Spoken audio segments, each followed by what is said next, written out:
till, well, you know what it melts away to. Nothing gets us more excited about football than seeing actual football being played on the field. And we got that last night in the NFL Hall of Fame game, which also featured a few VFLs, a cameo from Brent Musburger, some new in-game tech, and some glorious uniform combos. So we're going to recap all of that for sure. But before we get to that, we have Tennessee football and basketball to talk about. Day 2 of fall camp has wrapped on campus, and we'll discuss it when we're joined by Ben McKee of GoVols 247 in hour 1. We'll also find some time to talk a little Vols hoop with Ben, I'm sure. Back to football. We also get to celebrate another 5-star athlete coming to Rocky Top to be part of the Vols 2026 class, and how Tennessee is truly emerging in the national rankings for recruiting. The going's good here these days. Big hour 1 to talk through today with you. We got some NFL talk as well, as mentioned. We'll do that. And then in hour 3, one of the OGs joins the program to talk some ball football and basketball. We're excited to visit with Football Time in Tennessee's Reed Carringer, who's also a badass in the Pizza Lab too, plays a little guitar, a true Renaissance man. Looking forward to reconnecting with Reed. We've also got some in or out to play today as we cruise into the weekend. It's all headed your way on a TGIF edition of Under Review. Let's smile and have some fun today, starting right now. From the studios of Fox Sports Knoxville, it's time for Under Review with Bob Baskerville on Fan Run Radio.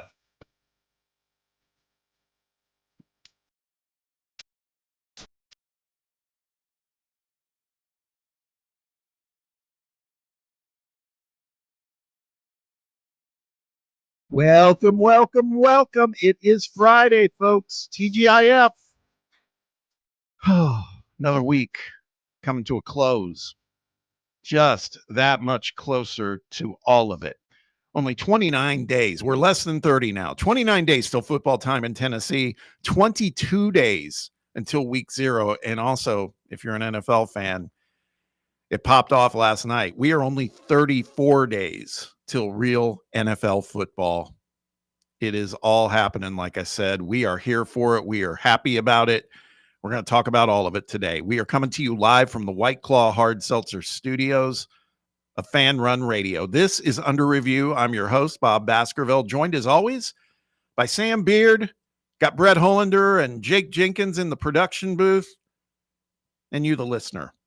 Always appreciate you spending time with us, however you choose to do that, whether it's on the radio dial, AM 1340 or FM 105.7, maybe a live stream, compliments of fanrunradio.com. Maybe you're streaming on your mobile device using that free Fan Run mobile app. Free. I repeat, free. If you haven't downloaded it, do it. You're podcasting. If you like that, time shifting shows, listening to us later, that's cool too. Wherever you listen to your podcasts, we're there. We're also there on video, kind of partially today. It sounds like we're working on one of the cameras, but we are there. Fan Run TV on YouTube, like and subscribe. Also on Facebook, also on X, pretty much everywhere. As a matter of fact, I was showing something to Sam yesterday, a friend of mine who has been on the show before to talk some media stuff, Chris Hussar. Works with GM, sends me some video yesterday of our show on Fan Run TV, and he's watching it in his Sierra truck, 2026 GMC Sierra. It was a sweet picture. Oh, now you keep in mind, the screen goes dark when they're driving. It's when it's in charge mode or when they're parked. The audio stays, but it's just nice, man. It's just nice seeing us. Like I said before, man, we're everywhere. Real talk. So check us out. We certainly appreciate your support. However you choose to do it means a lot. You can also be a part of the program on a live basis. Phone lines are open. Text box is open too. Same phone number works for both. You can hit us up at area code 865-966 3435. That's 966-3435. Like I said earlier, video on X, but you can also interact with us on X at Fox Sports Knox. Got a big show today. Got a lot to talk about. Just saw something from caller Matthew we've been talking about this, but it sounds like more and more legit that it's going to be Adidas very soon for Tennessee athletics. Sounds like the deal may get worked out, finalized next week. Be interested to see what that dollar figure will be. Danny likes his money, as we've been hearing. Even ask some of the old standing Vol fans about that. We'll talk about all of it, though, today. Let's say hello to the gang first. Go around the room. Sam, happy Friday, buddy. How are you? Happy Friday. Doing good. Can't complain coming in here after having grown men in pads on a football field on my TV last night. That's Hell yeah. a welcome sight. Hall of Fame game was great. Wasn't really that great, but it's football. Like we said, it took some of the excitement out of it pretty early, as it kind of was. It was sloppy. It was preseason football for sure. I mean, the first play of the game, things happening, and then some special teams mistakes and stuff like that, and then Hendon Hooker not getting into the ball game after their quarterback is just throwing terrible interceptions. Yeah. Hendon Hooker didn't look too much better, honestly, in the second half, but it was football on my TV, so I was satisfied. Had a nice little grill out, made some burgers. Felt right. Felt like football season's back. And then, yeah, it's officially August 1st, so this is football month. We're officially into the home stretch. Countdown is on. Mm-hmm. Hell yeah. Yeah, the Lions didn't look like they were ready for it last night or something. Yeah, looked like a sloppy preseason game for sure. For sure. Meanwhile, the Chargers, did you see Harbaugh at the beginning with Trey Lance? Like banging on his I pads? love Harbaugh. He's great. I love Harbaugh. I still love, I think we saw it, or I sent it to you, you sent it to me, that one picture was floating around of like a quarterback working out and he's behind. Have you seen that? Yeah, he's behind the little black curtain that they had at practice. All you see is just his face. Yeah. That's it. Just watching. He's a trip, man. He's a trip. Trey Lance looked pretty solid too. He did. He looked like, okay, that's a guy now, 3rd overall pick. Not so sure about that, but that's a guy who, yeah, now I get it. If he can play like that, that's a quarterback you want to draft. Yeah. But probably perfectly suited for a while. Keep working on your craft and get a few more reps in as a backup, and maybe things will end positively for him, because it sure hasn't been positive so far. Oh, well, but it's back and we're happy. We're happy. Brett. Yes, sir. Happy Friday. How are you? Happy Friday. Doing well. Watched some of the football. Watched a little of the Braves. That was wild. And finished the show Untamed on Netflix. With Eric Bana. Bana, I think is his name. Yeah. Has the guy from Jurassic Park as well. The old guy. Sam Neill's in Sam it, right? Neill. Yeah. Quality show. I liked it. And I think they've re-upped for a season 2, 6 episodes. So it's not very long. So it's a good show. I've really enjoyed it. I've seen a lot of, teasers for it on their site. I just haven't had the moment to check it out. Yeah, but I enjoyed it. It's a good little action-packed crime. So it's like a murder mystery in the national parks or something. Yeah, it is. So I really enjoyed it. It was a different kind of I haven't seen many of those forced kind of true crime. Like it is like a murder mystery type thing. And, it was a federal agent that works out in the woods. So it was a good change up of a lot of shows. I keep associating that, and this is now on Netflix too. A series that started on AMC, Dark Winds. Have you ever heard of that? Heard of it. I've seen it on there advertised. It sounds like some similarities. Mm-hmm. It's like that one takes place basically on an Indian reservation land, massive, but it's like it's about the police there and big murder mystery. It's good, but it's a lot longer burn than 6 episodes. I like the 6 episode count. That's and then on my drive in, I went a different route for whatever reason. I think Waze just told me to go a different way, but I didn't realize they were setting up for a jet ski race competition in the Cove over there in Concord, and there was all these jet ski type, motor homes and like people that travel for this thing. They had it all set up in the water out there, and there was a police little thing going on. I was like, a jet ski competition in Knoxville seems I didn't really know that was a thing. Maybe I did, but yeah, a jet ski competition going on this weekend. Interesting. Yeah, they had all the little obstacles set up out there in the water, and I guess people will be able to sit right out there and watch them, Huh. you know, because it's over there in the cove area. So it's interesting, but it was like, what is going on? Yeah. And I just Because they drove wonder- them all out into that, because you know they had the lights and stuff where you walk around. So all these motorhomes are like parked in that area, like they drove them right through there. I haven't seen anything on the local news about it or No, nothing. yeah, So like I maybe said, I thought I saw a sign, but you're going too fast to really read it. But I was like, what is going on? But yeah, I looked it up, and it was like a jet ski competition. they're saying forget the battle at Bristol or whatever they're calling that. We're doing this. Go watch you some Watercross jets, racing. That's what they call it. watercross Really? racing. Yeah, Interesting. Well, maybe not that interesting, but Hey, something different. something that's for that sure. something you wouldn't expect to hear about for sure. Yeah, For but sure. if you're going that way this weekend, just know that might be some delays, if depending Yeah. on how many people are out there watching it. It's gonna start cooling off, guys. That's the other thing. You don't think so, Sam? no. I mean, for like a few days type of thing. No, most of next week Yeah. is in the 80s, like the Nah, low to they're- mid they're 80s. just- They're just teasing you. It'll go back to 100 something. I hope not. Like I said at the beginning of the show, you know, when the temps start to go down and we're in August, that's a positive thing, man. That feels like, okay, that just means they were saying last night in Canton for the Hall of Fame game, you know, kind of had to layer up a little. It was like high 60s. That feels good. Are you familiar with the 12 seasons of Tennessee graphic? You've mentioned it before, but I've never seen it. Winter, full spring, second winter, spring of deception, third winter, the pollinating, actual spring. We've already gone past all those. Yeah. Summer, hell's front porch, false fall, second summer, actual fall. I would say that week of the 80s would be considered false fall. Yeah. And then we're going to get just another Yeah. 3-week stretch of just like 90 to 95. I could see it. I don't count my chickens till it's like late September, honestly. Yeah. 75 on Sunday.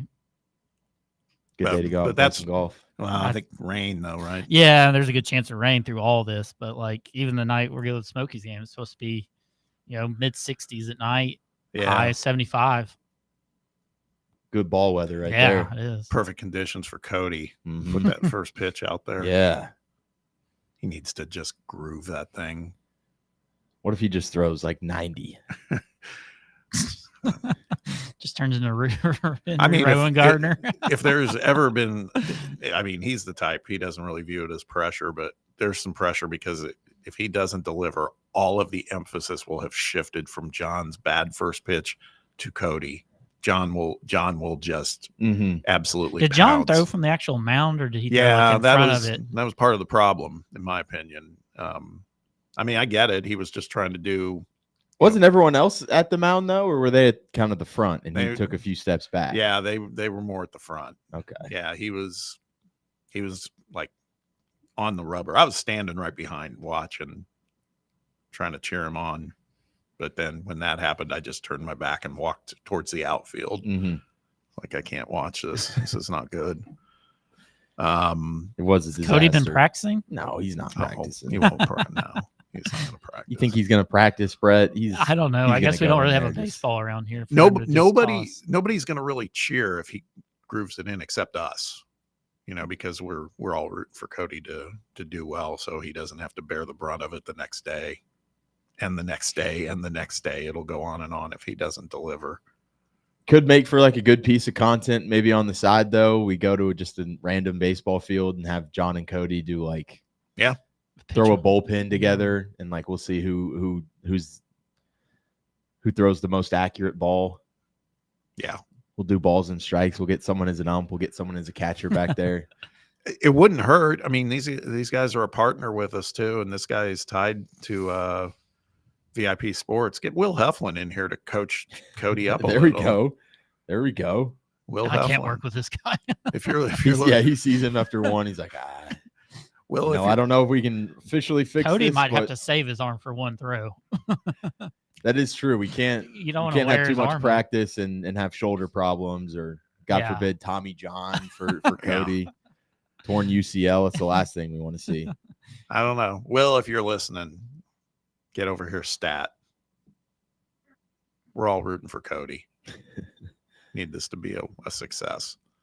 Get Kirby out there, help him. Yeah. I think Kirby would probably We not, just can't be bounce interested. it. We can't bounce That's it. all.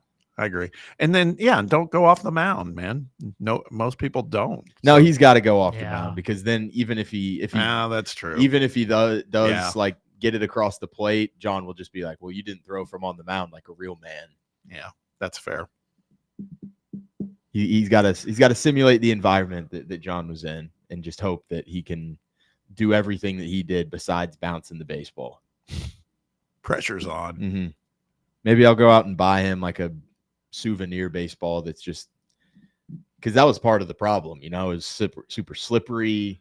The laces aren't elevated on the ball, so you can't get a good grip on it. I had gotten my hands on one of those like when I went out and sat in with the guys at the Drive last year. It was after fan run night, and one of those balls was around, and I was in the mezzanine level, and I just took it and I bounced it, and it came right back up. Yeah, they're bad balls. Yeah, it I was mean, like, it's an uphill battle for anyone throwing out the first pitch. I will say that. Yeah. Well, fan run night, Wednesday night, be there. There's a lot of drama building. You can feel it. Jake, how are you? You missed, we did taste test on Thursday yesterday. Oh no! What'd you all taste? Pop-Tarts. Okay. And by the way, I went and checked in the kitchenette. There's some left if you want to try them. What kind are they? Well, we had 4 flavors. We had cinnamon bun, which those are gone because those were Delicious. they were the far and away winner. They're only gone because Bob took them home. He didn't Yeah. he didn't want to let you have one, Jake. That's true. That's all right. Yeah. Cinnamon roll was top of the list. And then there were a couple Girl Scout cookie spin-offs, Thin Mints, and caramel coconut, which is the Samoa. Okay. And then we also did strawberry milkshake.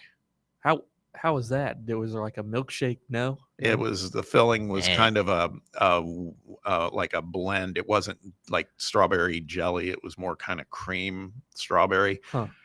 If you've ever gotten the strawberry flavored like toothpaste or something at the dentist, Okay. that's what Yeah. it tasted Mm. like. It was the worst. Now that said, I just checked in the kitchen, and in the Thin Mints, there's 2 packs left, which meant nobody took any after our show.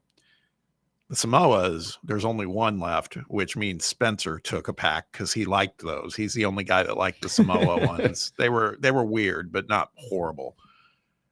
And then the strawberry, there's only 1 left, so somebody took the Okay. strawberry too. Now we were saying, didn't you say somebody was saying Tim is way into Pop-Tarts, I didn't know that. so he was checking. he them out. was- Tim from SM. He did when I brought the plate of them out there, he did seem to be interested in what we were doing. Yeah. So maybe he is a big Pop-Tart guy. I don't know, but you can go check them. A couple of them. I'm are still interested left. on the Thin Mints.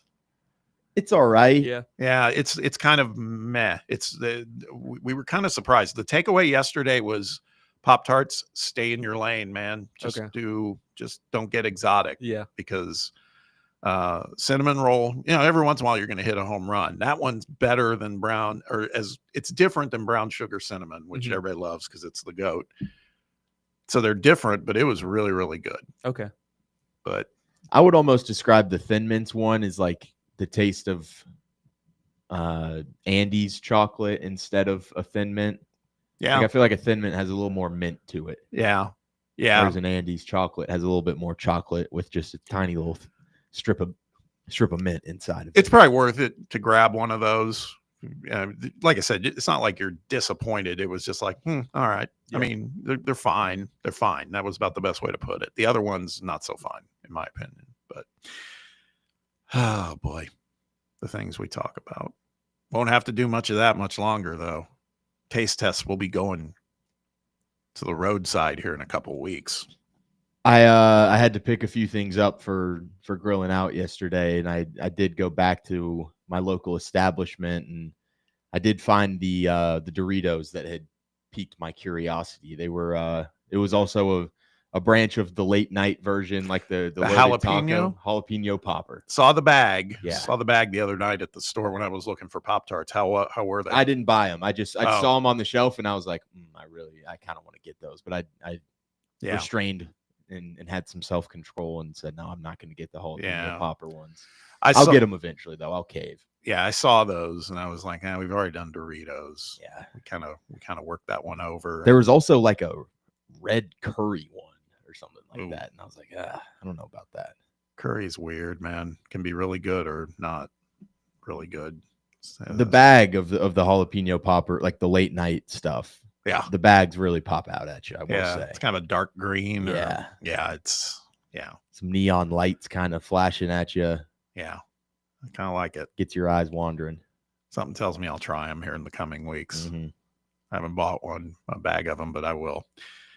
All right, we got a good show today that won't be talking about just food.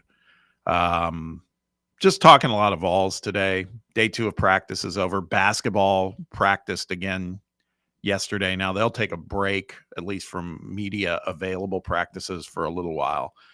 Probably return towards the end of the summer, but there's stuff to talk about there for sure. Big recruiting get yesterday. That happened after we were on the air.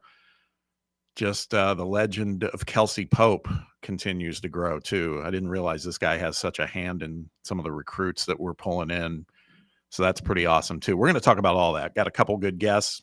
One coming up right after this break. We have Ben McKee from Go Vols 247. We'll get his take on things. He was at practice yesterday for football and for basketball.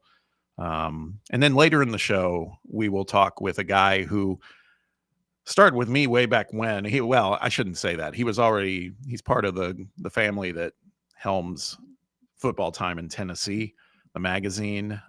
But he was one of the originals at Rocky Top Insider too. And he kind of went a different path, and he's living his best life, doing a great job of that. The guy's always a Vol fan, basketball, football, you name it.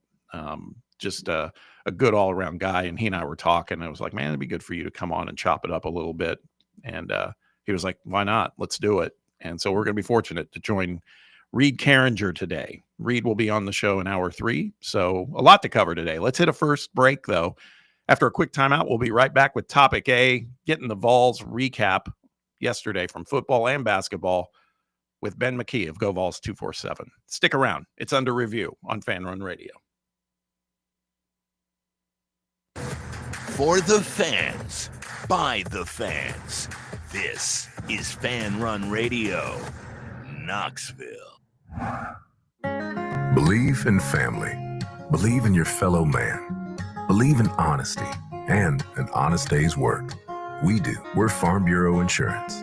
And we don't just believe in Tennessee. We believe in Tennesseans. Farm Bureau Insurance, Tennessee's insurance company. This is Baseball VFL Cody Brown. Farm Bureau Insurance is the official insurance for Tennesseans. Believe in me for all of your insurance needs. Give me a call at 865-992-3871. Hey Knoxville, Surfside iced tea and vodka made with real brewed tea is only 100 calories, 2 grams of sugar with no bubbles and no troubles. That's right, zero carbonation, so it's easy to sip and enjoy. Headed to a game day or party at a friend's house? Bring an iced tea or lemonade variety pack from Surfside or try their green tea and new raspberry tea vodka. Find the can with the sunset stripes this season. Surfside iced tea and vodka, sold at bars, restaurants, and stores near you. Surfside iced tea and vodka, sunshine in a can. Must be 21 or older. Enjoy responsibly.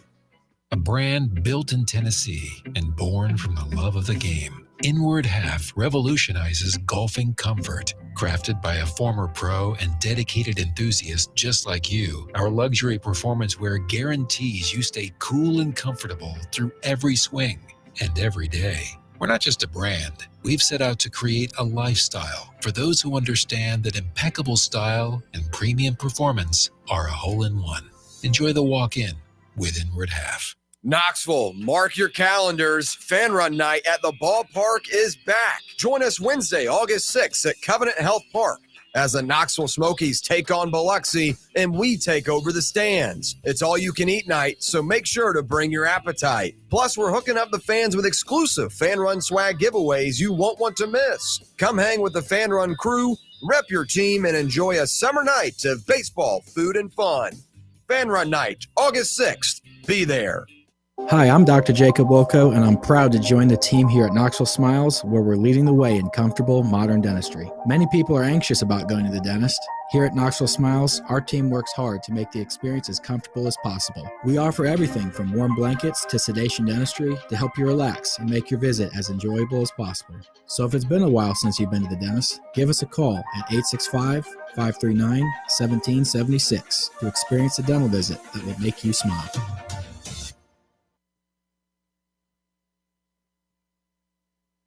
Hey Knoxville! Surfside iced tea and vodka, made with real brewed tea, is only 100 calories, 2 grams of sugar, with no bubbles and no troubles.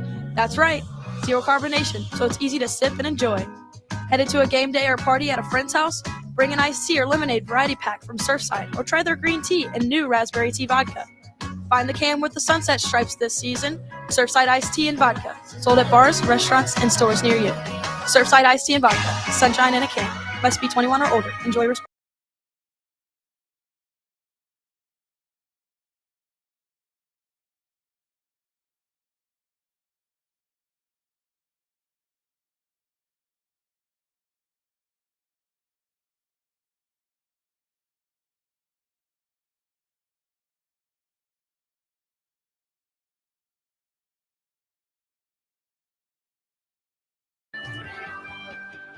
Welcome back. Let's dig into topic A. All sorts of happenings yesterday with Tennessee football, basketball, practice in full effect, new recruit, big time recruit, just a lot happening. You can definitely tell we are getting close to go time. Let's get a perspective from a guy who was at all the practices yesterday, does just a magnificent job covering all this stuff for GoVols 247. Friend of the show. Happy he's joining us today. It's Ben McKee from GoVols 247. Ben, thanks for hopping on. How you been, man? I've been well. Hope y'all have been well as well. Yes, sir. Yes, sir. Had a friend to you and Mr. Swain on the show a couple days ago for a maiden voyage. Chris Lowe was on with us, which was always nice. And even in spite of Swain, he me knowing him, he accepted the invitation to come on. Chris is the man. He's been great to me, been a mentor, and has turned into a really good friend of mine. And I speak to him frequently, once or twice a week. So I love Chris, and he is a wealth of knowledge. And I don't think the everyday college football fan realizes how plugged in Chris Lowe is to college football and how much college football coaches trust him. There are a lot of coaches that call Chris to get advice on how to handle this, how to handle that. I think he breaks more news than people realize. I mean, the guy did break the fact that the greatest college football coach in history was retiring, and was Nick Saban's go-to in the media. And I think that speaks volume. And that's really all you need to say about Chris Lowe, the reporter. So he's great at his job, but he's a 10 times better person. And I've been super thankful for him. And I'm sure he was great for y'all when y'all had him on earlier this week. Yeah. He dropped some humble brags. I mean, we had to get it out of him when I said, so what do you have, on tap now that football's starting up? And he's like, I'm going to be traveling a lot. I'm going to be spending some time with Kirby Smart and Dabo Sweeney. And it was just like a who's who, and I was like, so I said to Sam, I was like, that's not a bad gig, but it's certainly been earned by him. So we appreciated him hopping on. Let's talk about our guys, though. So practice yesterday, and it's been funny. We talked about this a little bit yesterday on the show after day one. You may have seen some of it on social media and message boards and everything else. Everybody was just going head first into, I think Jake Merklinger's our guy at quarterback. It's like, he looked sharper than Joey. And it's just that whole qualifier, right? That, these guys, they're not in pads. They're not against defense. They're, it's workouts. That's what it is. And I've got no bone to pick with either one of those quarterbacks, whoever Josh chooses, I'm going to have faith in. But it's just interesting. For me, it just shows the trigger of how quickly people just go so fast into.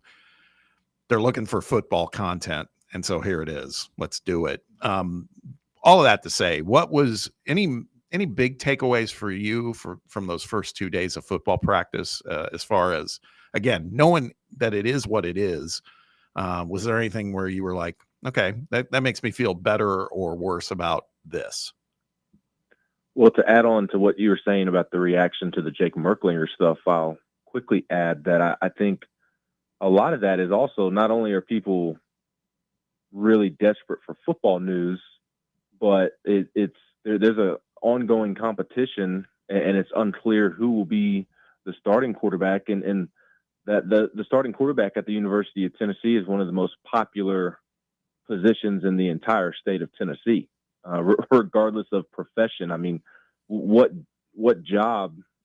How many jobs is the better way to say it? How many jobs in the state of Tennessee are higher profile than the starting quarterback job at the University of Tennessee?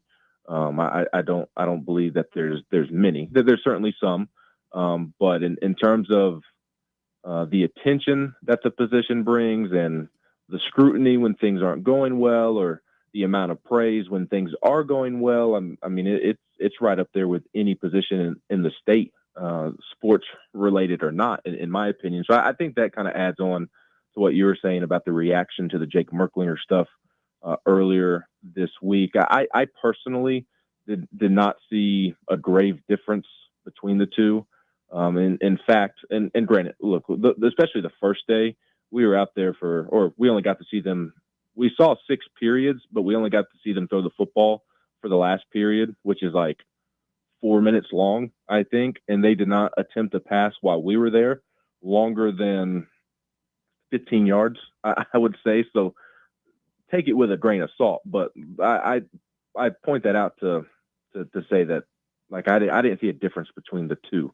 Really, I didn't see a difference between the 3 if you throw George McIntyre in there as well. But and of course I was watching Joey more than Jake, but in the process of watching Joey, you're also watching Jake. And the only reason I was watching Joey more is because he's the new guy. It was his first Tennessee practice. I had not seen him.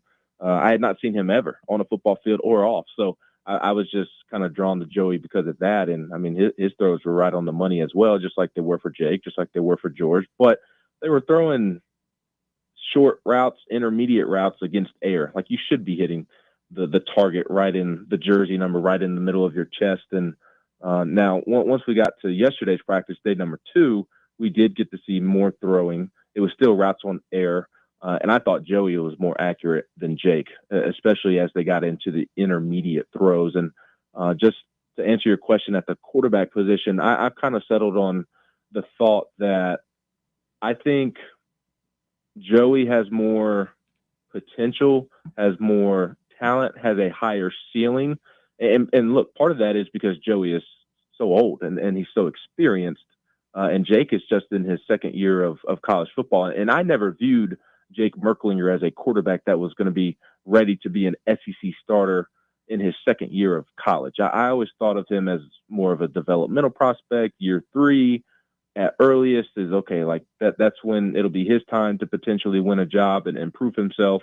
And I've always liked Jake Merklinger, but I'm just speaking simply in regards to when I thought he would be ready to be a starter in this league. I had never thought that it would be year 2 until it became a realistic possibility when Nico left. So I think the higher ceiling for this season is with Joey, but I think that it's going to boil down to how quickly does Joey grasp the system, because that is the huge leg that Jake has on Joey is that he knows the system. He's been in it longer, and he's more comfortable in the system, and that could very well end up being the reason that he is named the starting quarterback.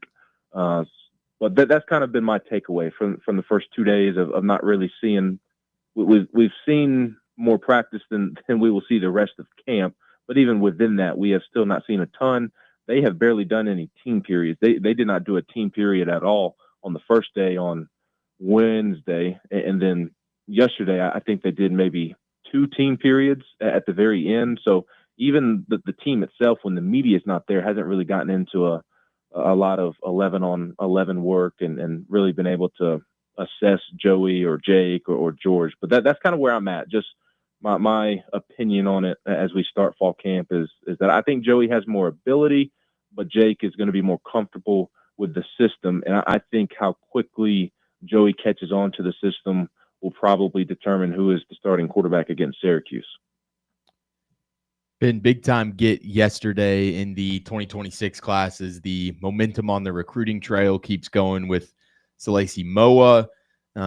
Talk about just how big of a commit that is in the first place, going into Utah and beating out an in-state school in Utah to go out there and get him and be kind of a centerpiece of the class, as he's one of the higher ranked guys in that 26 class, and still some blue chip guys out there that you feel like you're in pretty decent standing with, whether it's a Tristan Keys or a Savion Heitzer. How high do you feel like this Tennessee recruiting class can kind of go, as it's now sitting at number 9 in the country according to 24/7? Yeah, I mean, it could potentially get up to a top 5 class. Now, I think that would require you landing both Tristan Keys and Savion Heitzer. I think at this point, Keys is more likely, but we'll see. Tennessee is certainly in it for Savion Heitzer, the 5-star running back. But I think that in order to get up to a top 5 class, you would have to land both of them and then make sure that you don't lose anybody between now and signing day, obviously. And I don't think that anybody's at risk of flipping right now, but you just never know, because, I mean, look at what Tennessee fans had to go through with the roller coaster of David Sanders Jr. that last week of the regular season, when he went and visited Ohio State for the Michigan game, and Tennessee fans were rightfully nervous during that time. So you just never know. But I as of today, would be surprised if a Faison Brandon flipped or a Gabriel Osinda, the 5-star tackle that's playing in Chattanooga. I'd be stunned if he flipped as of today.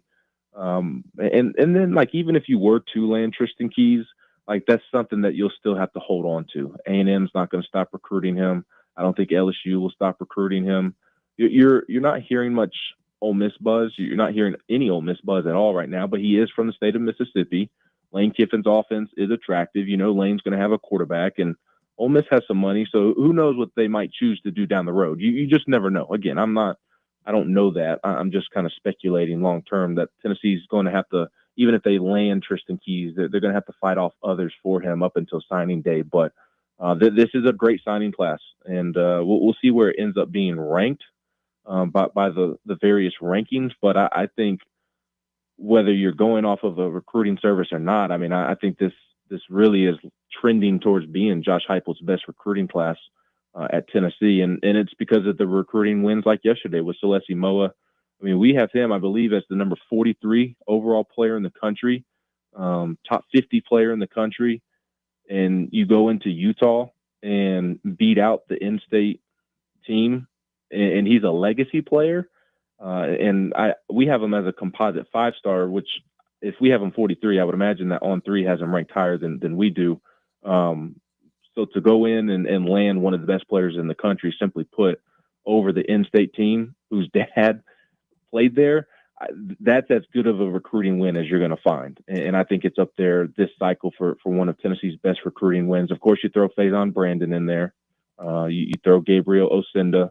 I thought similarly to the way I'm talking about Moa yesterday, like going into Mississippi with TJ White and landing the 4-star linebacker, top 100 overall player over the in-state schools of Ole Miss and Mississippi State. I thought that was a very impressive win as well. So you kind of look at Tennessee's recruiting class from top to bottom, and they're starting to win battles that they haven't the last couple of years. They've been recruiting well. They've been good on the recruiting trail under Josh Heupel, but they've turned it up a notch, and they've been going into the states they typically don't go into and beating out those in-state teams. And for some of these players, I mean, they're legacy players like we're seeing. So I think that Tennessee's sitting real pretty right now. I think they're positioned really well to do even more damage as they get into the season. And I do think it's going to end up being one of the best recruiting classes in the country, which is what Josh Heupel and his staff needed to do. Again, they've been recruiting well under his tenure, But in order to truly compete for a national championship and potentially go win one, they needed to turn it up a notch, and I think they've done that this cycle.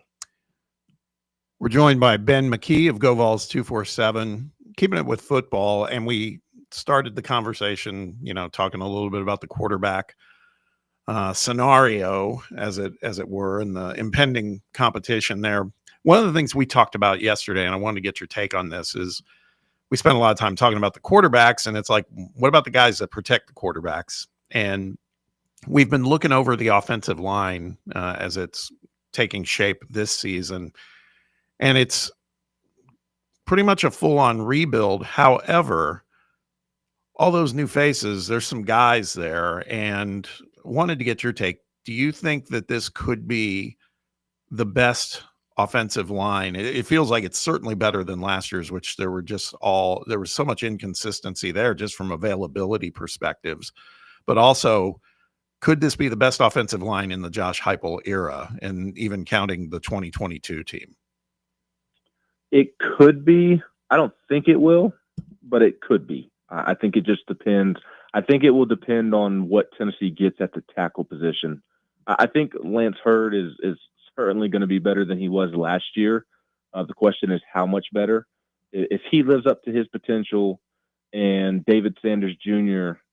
is truly what we think he is going to be, even within the expectations of him being a freshman, like if David Sanders Jr. is a freshman All-American, then I think that it probably will be. But I'm not ready to say that today. And that's more out of respect for that 22 offensive line and just how good it was that year with Darnell Wright and Jerome Carvin and Cooper Mays and Spraggins. And I guess left tackle was a kind of a mix of Gerald Mincey and Jeremiah Crawford at times. That offensive line, to me, yes, Jalen Hyatt and Hendon Hooker, and I know Tillman was banged up, but you had a lot of offensive weapons, and Hyatt won the Biletnikoff, and Hendon probably should have been in New York, especially if he doesn't get hurt. But I truly believe the difference in them winning 8 and 10 games that year and going and beating Clemson in the Orange Bowl was the offensive line, and just how big of a step forward that unit took that season. And I think the last 2 years, it's just been just kind of average, maybe above average at times, and very inconsistent. And I think that's why you've seen them dip down and not be able to get back to double-digit wins. And not that it's all the offensive line's fault. I'm not at all insinuating that, because there have been inconsistencies at quarterback, and the receiver position and receiver development has not been good at all, or not good enough. So I think this offensive line certainly has more potential than the last two. I love Wendell Moy at left guard. I think he's going to be one of Tennessee's best football players this season. I do think Lance Hurd is going to take a step forward. And like I said earlier, I think it's just a matter of how much of a step forward he takes. But if I'm being totally honest, I've gotten a little nervous about the offensive line the last couple of days, and it's more about that center and right guard position. I was feeling really good about them coming into camp and kind of out of the off season. But it sounds like maybe I should not be as sold on Sam Pendleton as maybe as I once was. And I think center and right guard are more of a question mark at the moment than I initially anticipated. So I think I need to really see what plays out at those two spots the next couple of weeks before I'm willing to go to what you're asking. But it certainly does have potential. And although I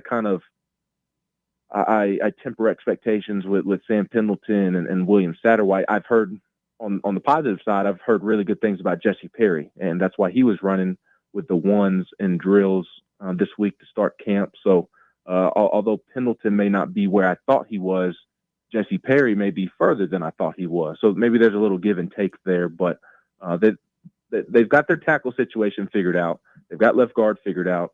I think that center and right guard spot, they're still really searching there at the start of camp, which is fine. You've got time to figure it out. You've got bodies, you've got potential, but can you bring it out of them? And if we're being honest, I mean, that's been a question mark with Glenn Ellerbe the last couple of years. So it's going to be a big task for him this camp, these next couple of weeks. And if they can shore up that right guard and center spot, then it can certainly challenge that 22 offensive line for being Heupel's best at Tennessee.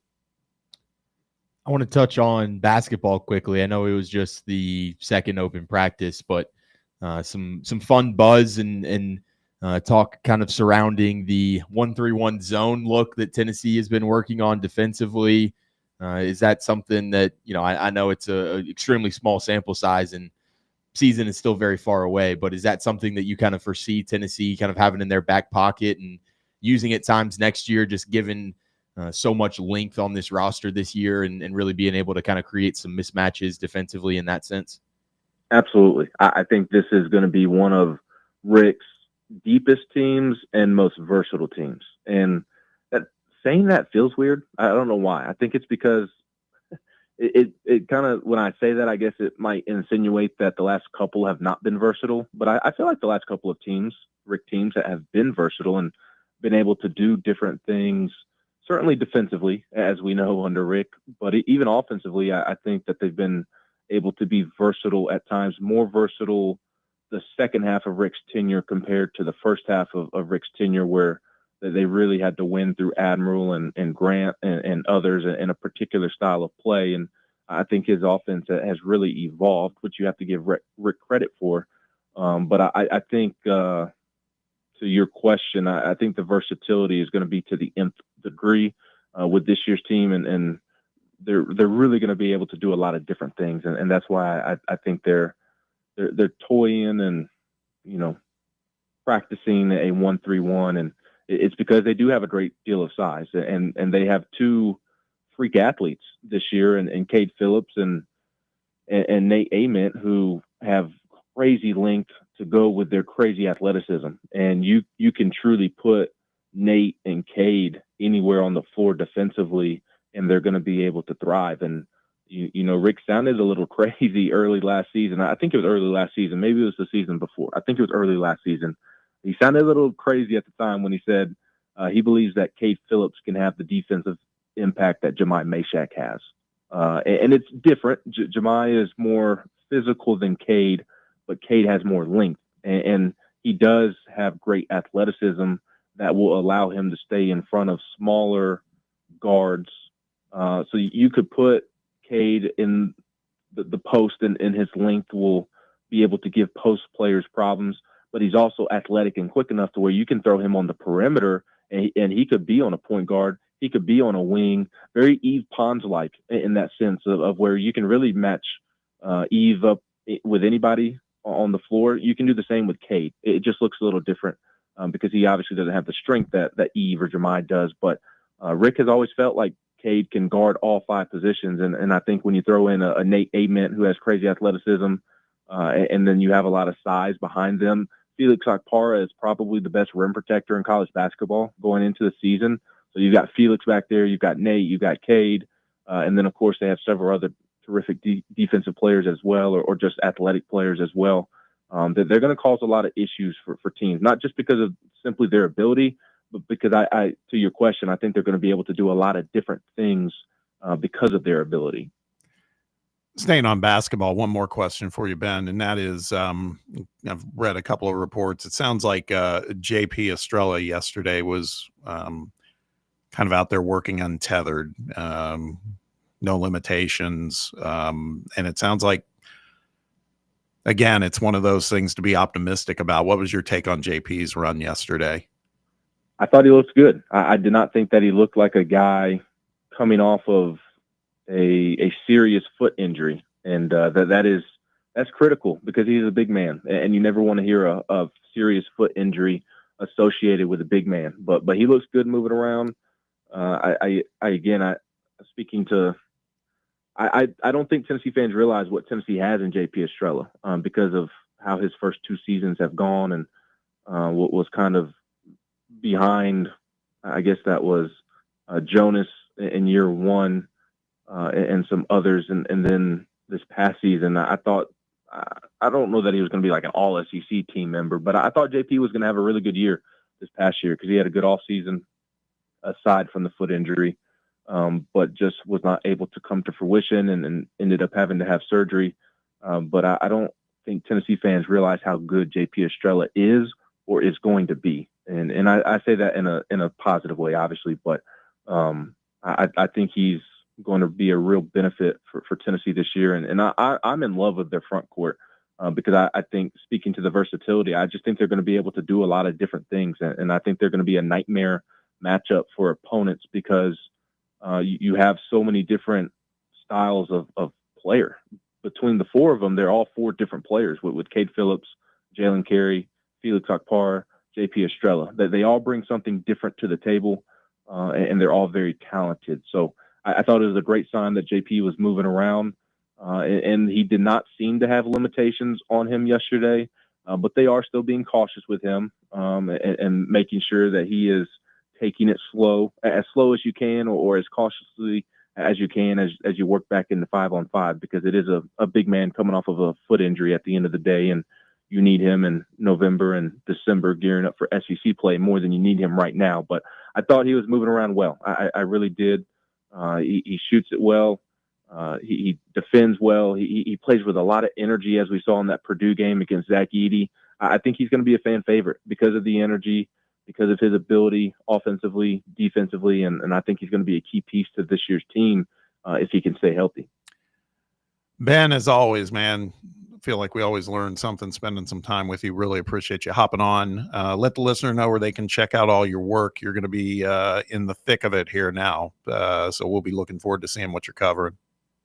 Well, I certainly appreciate that, and everybody can find our coverage at GoVols247.com. A bit of an off day today, and then practices 3 and 4 Saturday and Sunday. So observations, practice highlights, photos, stories from players talking. You can find it all at GoVols247.com. You're the man. Appreciate you, buddy. Have a good weekend, and we'll look forward to talking to you again next time down the line. Thanks, guys. Hope you all have a great weekend. Thanks, Ben. You too. We'll keep it here as we wrap up the hour. Just staying on this topic, we had a listener on the text box weigh in on something based off this conversation. Will from Indianapolis. Shout out Hoosier State. He wrote, any concern with hearing from Ben that Joey Aguilar has a higher ceiling / more talent than Jake Merklinger? He then said, I guess my hope has been similar to Brett's, that Jake has a higher ceiling, a better understanding of the offense, and possible longevity past next season. Than Joey, more so than Joey. Joey's an option strictly for stability and experience, which we know Heupel loves. So I would expect him to be the week 1 starter either way. Was just holding out hope that Merck could flash some of that top 100 talent. It is interesting hearing that perspective. Is that how you interpreted it today? What Ben was saying was that he felt like, again, we kind of go back and forth. Like, Ben made it sound like, yeah, it's a competition, but he was kind of to me, he felt like he was kind of leaning towards Joey. Yeah, I think it's pretty clear to me that, we talked about is it better for the future to have Jake Merklinger being your quarterback for this year? And, it probably is a bit of a better play long term, but I think based on, what we've heard from some people that have been at camp and kind of the vibe that you've got all off season with what you're paying Joey to just come here, it does kind of seem like he's the guy that, Josh Heupel is going to say, no, we're going to try and win as many games as we can this year. And we probably feel like a guy who's got experience, at the D1 level, and a guy who has been a starting quarterback before, that probably, I would guess that he feels like that gives him the best chance to go out there and win it. But also, like we've been saying, it's a competition at the end of the day. And if Jake Merklinger goes out there and takes that job, I'm going to feel really good about kind of the future of the program, just knowing that you've got a guy that you might be able to have a returning starting quarterback for the first time in a few years that you just really haven't been able to have. And you saw how beneficial that was for us in 2022. So to me, I don't know if you can necessarily go. I think the only thing that make this go wrong is Joey Aguilar maybe gets to start and he sucks and you have to bench him, and you go to Jake Merklinger and he doesn't do that much better either. But outside of that, scenario of both of those guys not really being that great, I think you're going to feel pretty good about if Joey goes out there and kind of takes the job. And if Jake goes out there, you feel good about the longevity of the program. Yeah, and one thing that I don't think we've talked about, but I believe it's part of it, just gets folded into the nature of the beast. And like one of the things Will said, Josh loves the experience and the presumed stability that a Joey Aguilar would bring. Saying that about a guy who threw the ball away a lot last season, but I get his point. I do get his point. And I think one thing is what we don't know and we'll never know is what the conversations are behind the scenes, like with Josh and with Danny White. And my point in all this is, we've been talking about it all week long. Danny is running this as a business and he's raising prices and he's doing all sorts of things. It's like, man, we got to win. It's like, I get it. I want it all, though. You want to build something for the future, but the here and now is incredibly important, more than ever. In this day and age in college sports, too, we see coaches drift to the hot seat in a heartbeat. Mm-hmm. And it wouldn't surprise me a bit if whatever quarterback choice is made here, the fan base, we've got a long leash for Josh right now. It'll be interesting to see where it would be if we're, trending towards a 7-5 or God help us a 6-6 season. So I'm of the mind that you're right. I think he might look at it's got to be. I'd love to build stability for years on end, but that stability may come in the form of a different quarterback almost every year. Yeah, that's just the way it goes. It's a tough pill to swallow because I'm like you. I like it like we do with basketball with what Barnes does. It's like, okay, we're going to see that guy for a couple of years. Just may not be possible in this current state of college football. I feel like he worried me a little bit more than most of the other guys, like with the offensive line. Like he didn't come out and say, I mean, the quarterback issue, the Brazel injury, the back end with Boo, with Gerard McCoy, you start thinking more about this stuff. And then, I don't know, the quarterback battle it's so big because you're back in the same boat. You can't help but think about next year. Yeah. Because you're going to be the same thing with inexperience all across the board unless you get a transfer again. But I don't know. It's starting to worry me a little bit more now. Yeah. No, well said. All right. Well, we are going to be continuing to talk about this for days and days and weeks. Hopefully it'll be to good effect here in about a month. Let's take a quick time out. That wraps up hour one of the show. When we return, we'll continue to talk some college football, more on a national level. And that is, it does have some vol impact, but on 3, Andy Staples put out a list ranking the top 10 defensive coordinators in all of college football. Our guys are there. Let's talk about Tim Banks and the impact he's had. We'll get to that on the other side. Stick around. Hour 2's on the way. You're listening to Under Review on Fan Run Radio. You're listening to FM 105.7 and AM 1340, WKGN Knoxville, and W289CU Knoxville, Fan Run Radio. We really need to get some branded stuff. Shirts, hats, promo items, something professional. I mean, we could just find a website and order a bunch of it ourselves. You could, but you're taking a big risk. You don't know the quality, the fit, the timeline. It's a roll of the dice. Yeah, I guess. But isn't that how everyone does it now? Not the ones who actually care about how their brand looks. Look, if we're putting our name on it, it needs to be done right. We need SM Athletics. SM Athletics? Yeah. They specialize in working with businesses like ours. Apparel, hats, promo gear, but real, customized stuff. They actually care if it turns out right. Probably a lot better than getting stuck with 100 t-shirts with crooked logos. Exactly. Plus, they'll walk you through everything. Sizing, colors, material. So it matches the image we're trying to build. Makes sense. What's the name again? SM Athletics. Trust me, if you want to look like a real company, not a flea market stand, this is the move. If you're serious about your brand, work with people who are serious about getting it right. SM Athletics. Barley's has live music on weekends, general team trivia on Wednesday nights at 8 p.m., and now live sports trivia courtesy of the Knoxville Trivia Guys every Thursday night upstairs.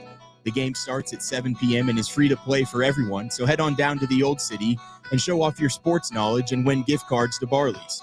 Use those gift cards to buy some delicious food and drinks, and you can take it all in with their wide selection of TVs and indoor projectors. Barley's Tap Room and Pizzeria.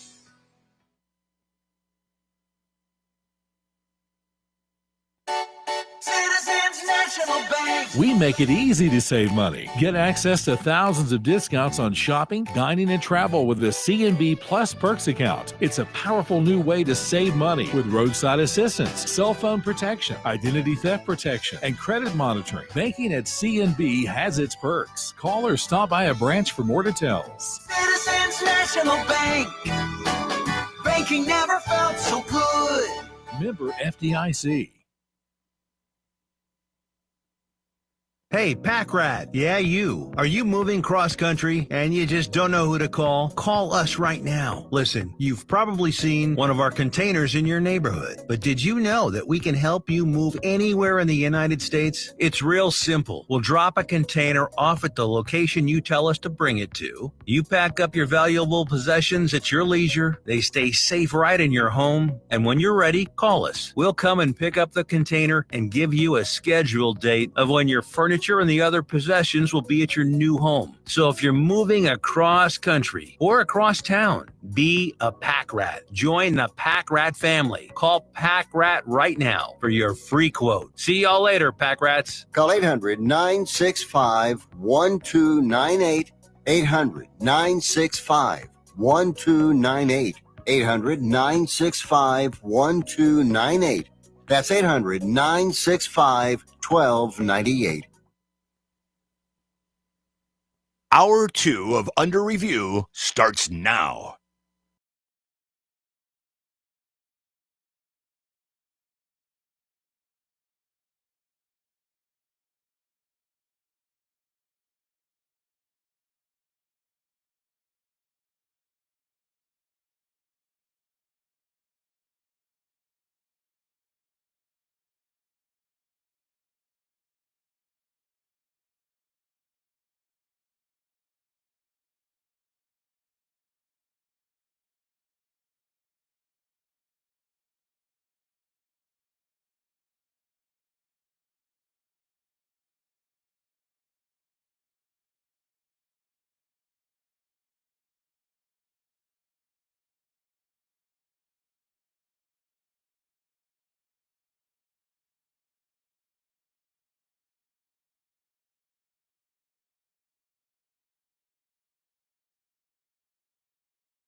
a head coaching job. I don't really want to be the guy that has to run the program, deal with all of this stuff.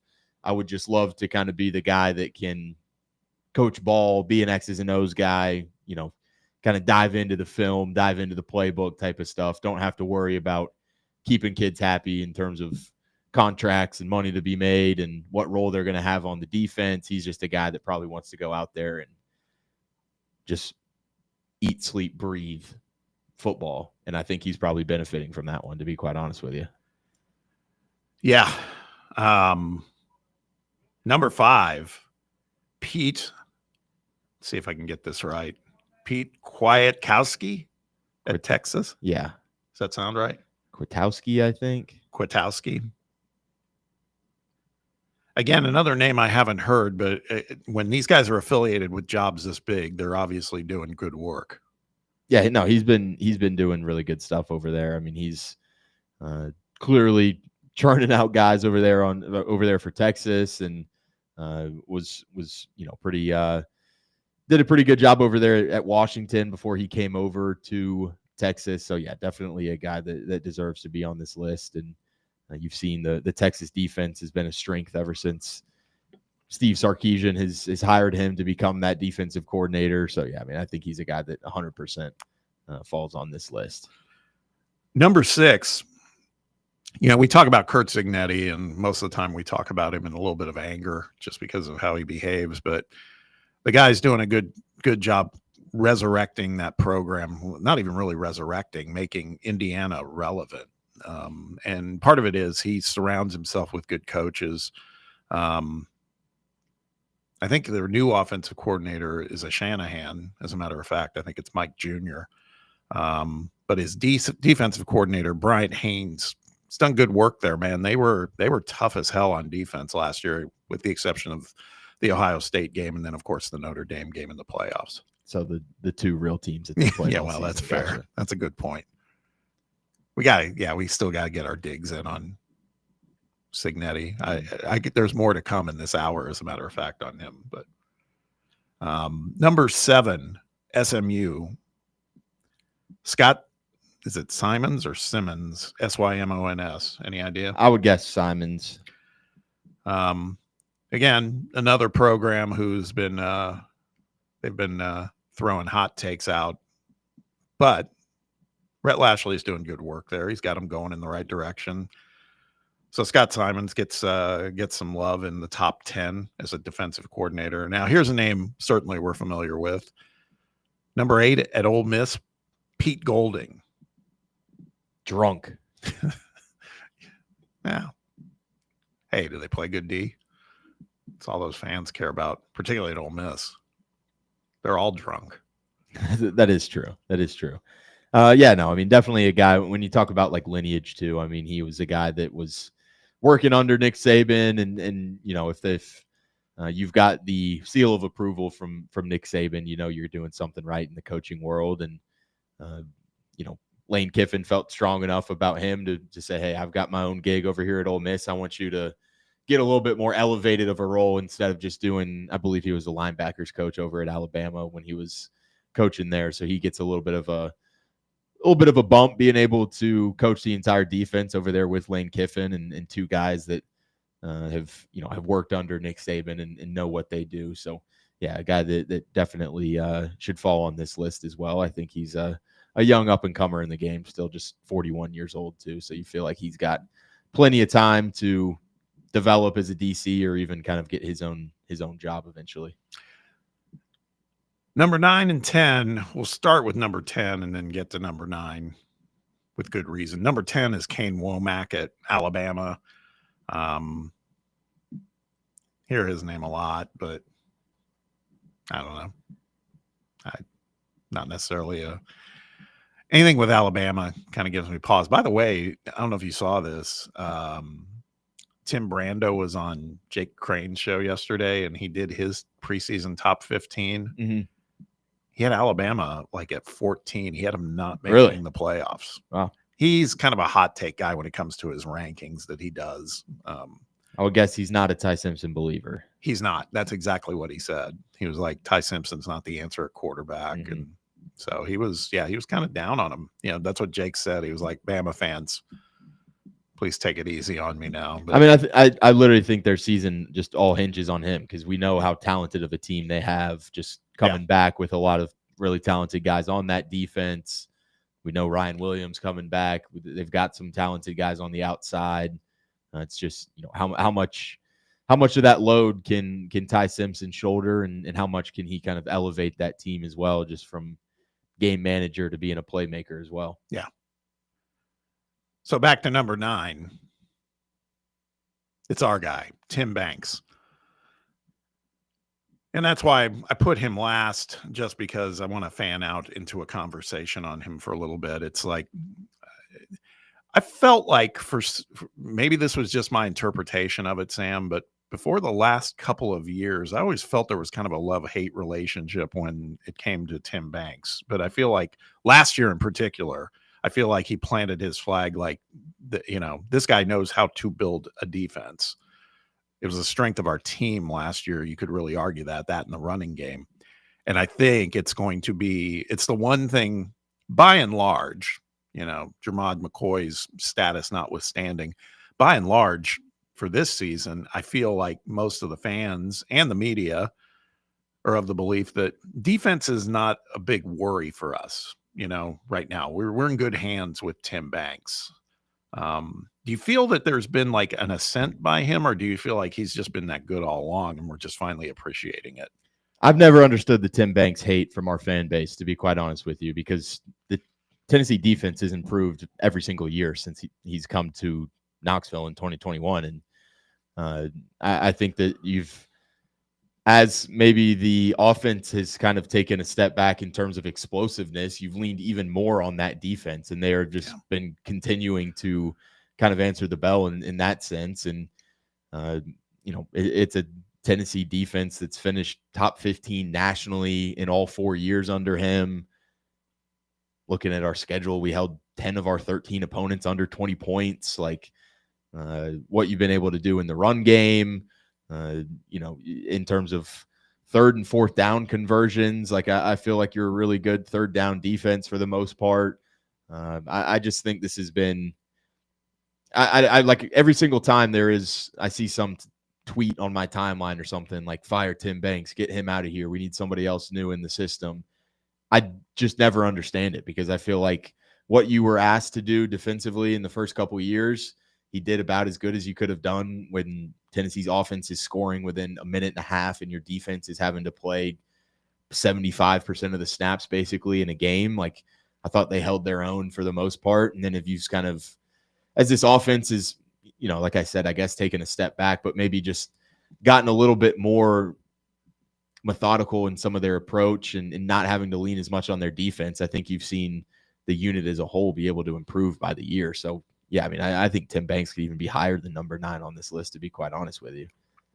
Brett, your thoughts on Tim Banks? I mean, again, there's no denying he's doing great work right now, but have you been more skeptical of him, like Sam was talking about? So there have been people that have been in that boat before. Yeah, I mean, I know there was talk when he came across his contract extension, getting that $2 million or whatever he got. There was definitely some questions at that time, but I think he's more than lived up to his contract, no doubt. And now it seems to be underpaid when I look at some of these numbers of guys on this list that are ahead of him. I think he's worth every penny, and I think he's 100% the reason we're in a college football playoff last year, because there were times where we were struggling to score 20 points in a game. And I mean, heck, one of the games you lost, the other team didn't score 20 points. That's not on the defense. So, I mean, I fully, I'm on board with Tim Banks, and, I think maybe MTSU or somebody came calling for him at one point as well. So he's getting consideration even as a head coaching job. So that should tell you all you should know as well. And I mean, and I see no reason why they're not going to be as dominant as long as the pieces come together, as ever this year. So, and probably going to need him to be with the questions on offense. So, I have no reason to think this side of the ball is going to slow down this year. Yeah, I have to say, I even feel to some degree now, bear with me. Don't do a spit take when I say this, but if Jermod McCoy is not out there, obviously that's a concern. But I also feel like we've built some level of depth there that they're not Jermod McCoy level guys, but they're good guys in the defensive backfield. All that to say, I just feel like the defense, I haven't had too much of a concern at all. I feel like we could actually be like elite level defensively if you have Jermod McCoy back there. And if Boo evolves like we think he should. I guess the only question I had last year was kind of some of the performance in it when the competition went up, like the top teams in the country, like Georgia kind of got whipped up front. Ohio State's, I don't even know what went on there, but maybe in the bigger games, the defense could show a little bit more. But I think that was more of an effort on the D line and things like that. So, do you remember, Sam? You were there, so I'm sure you did. Do you remember that initial drive with Ohio State on offense? Just like the first one of the game. Yeah, where they were just like spreading it out. And I was looking at it, I was like, uh-oh. It was just find Will Brooks on the field and pick on him, basically. Yeah. Throw it to whatever side of the field he's on and know that Ohio State has better athletes than Will Brooks out on the field. I mean, I felt like we're in trouble, man. I mean, it felt like Chip Kelly was like, he was definitely like, okay, I got a game plan. Watch this. No, yeah. I mean, you could tell from the jump, Ohio State's plan was, hey, let's go out there and let's get their linebackers moving in coverage and let's get them covering deep and let's also get a white walk-on safety. Will Brooks, I'm sorry to be bashing on you, but when you're playing against, Carnell Tate and Jeremiah Smith, Will Brooks looks like a high school player out there compared to those guys. God, they were so loaded. Mm-hmm. Didn't even mention Igbuka. And I mean, just guys everywhere, man. Travion Henderson. Yeah. These are the guys you're going to have to, if you want to win the national championship, these are the teams you're going to have to beat down the road. And, I mean, offense wasn't doing much to hold up their end of the bargain either. I mean, they were 3 and out immediately on that game. We had that. We talked about this earlier. I think it was last week. We had that one moment where we drove and Nico ran it in and it was like, okay, all right. Maybe we got a shot. Kind of, like coming out of halftime, you were like, hey, if we score here, maybe it's a game. And then it just kind of snowballed from there. And it was, we just fell flat coming out too. And that was it. I think in your point about like the bigger games, Brett, like to me, that's just a little bit still of a talent disparity more than like a coaching thing. And I don't know if you can kind of scheme around D-line some last of that year, stuff. like we saw Ole Miss just whip Georgia like the week before, get like 9-10 sacks, and you thought your D-line was on the level of an Ole Miss, and we did nothing in that game to pressure Carson Beck. It was his best game of the season. And then, Ohio State, we talked about their O-line being decimated, like without their guys, and maybe it's just the whole mentality we have, and then that was just the whole build up and just everything about that just snowballed. But I don't know. I just feel like it's frustrating, that we're still, it feels like, we're great, but are we all the way great? You know what I'm saying? Like a lot of our stats are kind of misleading just based on the schedule we played and stuff like that, offenses we faced and all that. But don't get me wrong. We earned every accolade and Banks is great. So I'm excited for this season. Nah, same. I think we're all team Banks at this point. But it is, Sam, you nailed it earlier. It is kind of interesting. I've been frankly kind of indifferent to him. Now I'm on board, but I mean, I wasn't like a big fan necessarily when we first made the hire and he came in, but you're right. There's been a lot of, like, as I said, love-hate going on with that guy. Hopefully it's all love now. Just got to keep performing. Got to keep performing. All love for me right now. Yeah, it was Willie Martinez was kind of a scapegoat for a while, you know, and now it's he's flipped it with all these guys he's brought in and the coaching job. He clearly knows what he's gotten better too over the last couple of seasons with the secondary. Yeah. All right, let's take a quick time out. When we return, our ranker for today. Pro Football Focus College Edition ranked the 10 toughest and easiest schedules in college football for 2025. You can imagine the SEC's got some representation in the toughest. They don't have any representation in the easiest. Just saying, Kurt Signetti. Just saying, Rhett Lashley. We'll break those down for you when we return. Stick around. It's under review on Fan Run Radio. Big Orange Country's home for sports. This is Fan Run Radio. Listen up. This is Thomas Miles, nephew Tommy. Okay, now, fellas, let's be adults for a minute. Let me ask you something. When the lights go down in the bedroom, are you still clocking in, or is the equipment on strike? Look, erectile dysfunction is real. It can mess with your mood, your confidence, and don't even talk about the side-eye you get from your lady. But there's good news. Men's Pro Knoxville has licensed medical providers who specialize in turning oh no into let's go. And forget those same old pills. They don't work for everybody. These folks have options most men don't even know exist. Your consultation, just $99. Blood work, consult, and maybe even a test dose if the doc says so. They got an in-house lab, so you'll know where you stand in minutes, not days. So stop stressing. Call 865-544-8220 or hit menspronknoxville.com. Men's Pro Knoxville. Making it happen. A brand built in Tennessee and born from the love of the game. Inward Half revolutionizes golfing comfort. Crafted by a former pro and dedicated enthusiast just like you, our luxury performance wear guarantees you stay cool and comfortable through every swing and every day. We're not just a brand. We've set out to create a lifestyle for those who understand that impeccable style and premium performance are a hole-in-one. Enjoy the walk-in with Inward Half. Blackford Veterinary Surgery Referral specializes in surgeries not regularly performed by your pet's general veterinarian. They're currently accepting referrals from vets all across the country. With their newly renovated state-of-the-art surgery center and highly trained staff, clients can rely on professional and thorough care. If your vet says that your pet needs surgery or rehab, ask for a referral to Blackford Vet and let them get your best friend back on its feet. Located conveniently in West Knoxville. For more information, visit blackfordvetsurgery.com. Yo, yo, yo, what is up with it, homies? Talk sports. That's the show you want. It's the longest running sports radio morning show in town. You want your radio shows to be fun, and that's what Talk Sports is. Fun, fun, fun. No weirdo callers. I like Tennessee. Gonna go 6-6 this year. No nerdy guests. Well, their receiver depth is a little bit thin. Just two of the most entertaining guys in town, and Bubba giving you what you need. Tune in 7 to 10 a.m. every weekday here on Fan Run Radio.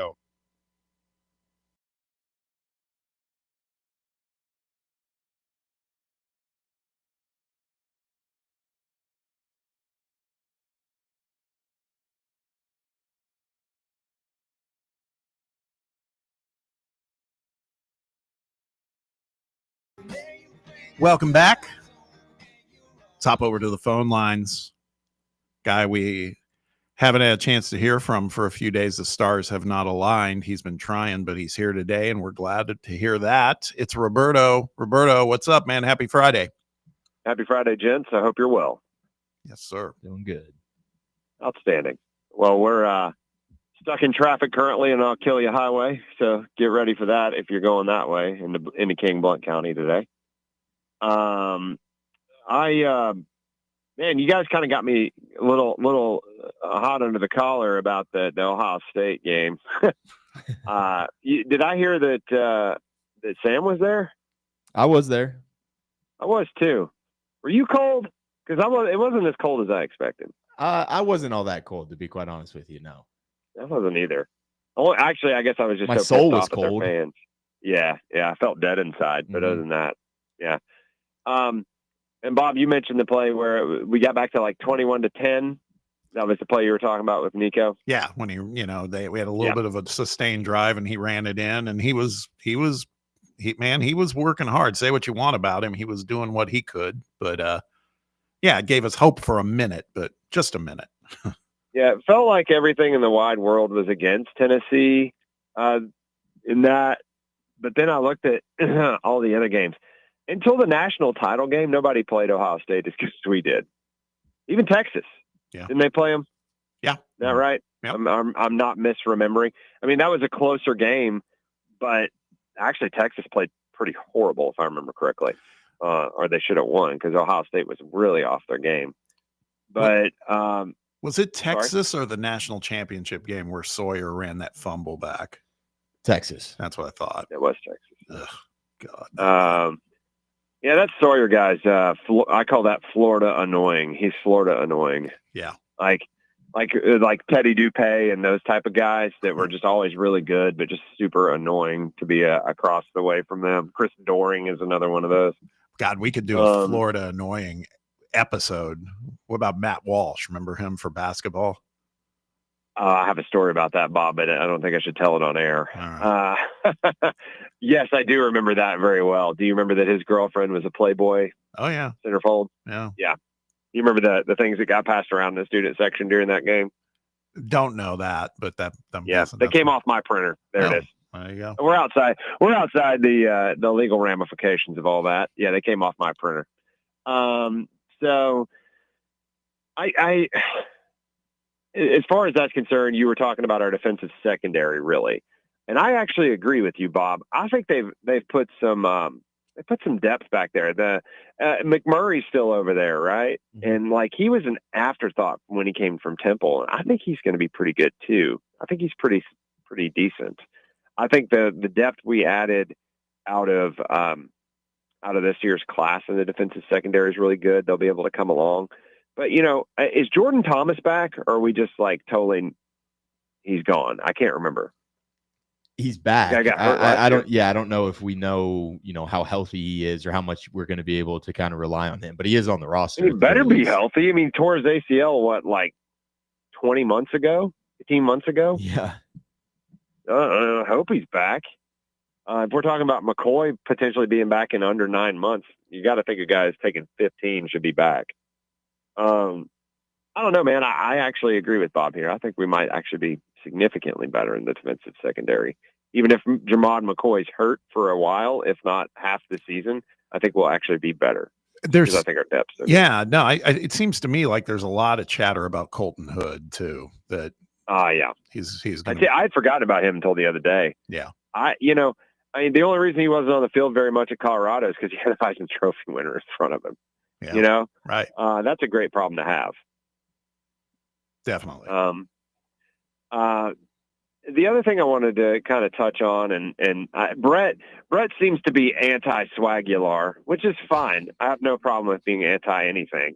But I just keep hearing, let's just say there's a very famous sports writer you guys have had on your show before that I had the pleasure of talking with for about a half hour last night at a kid's pool party. And I'm pretty sure they feel really confident about Joey Aggs.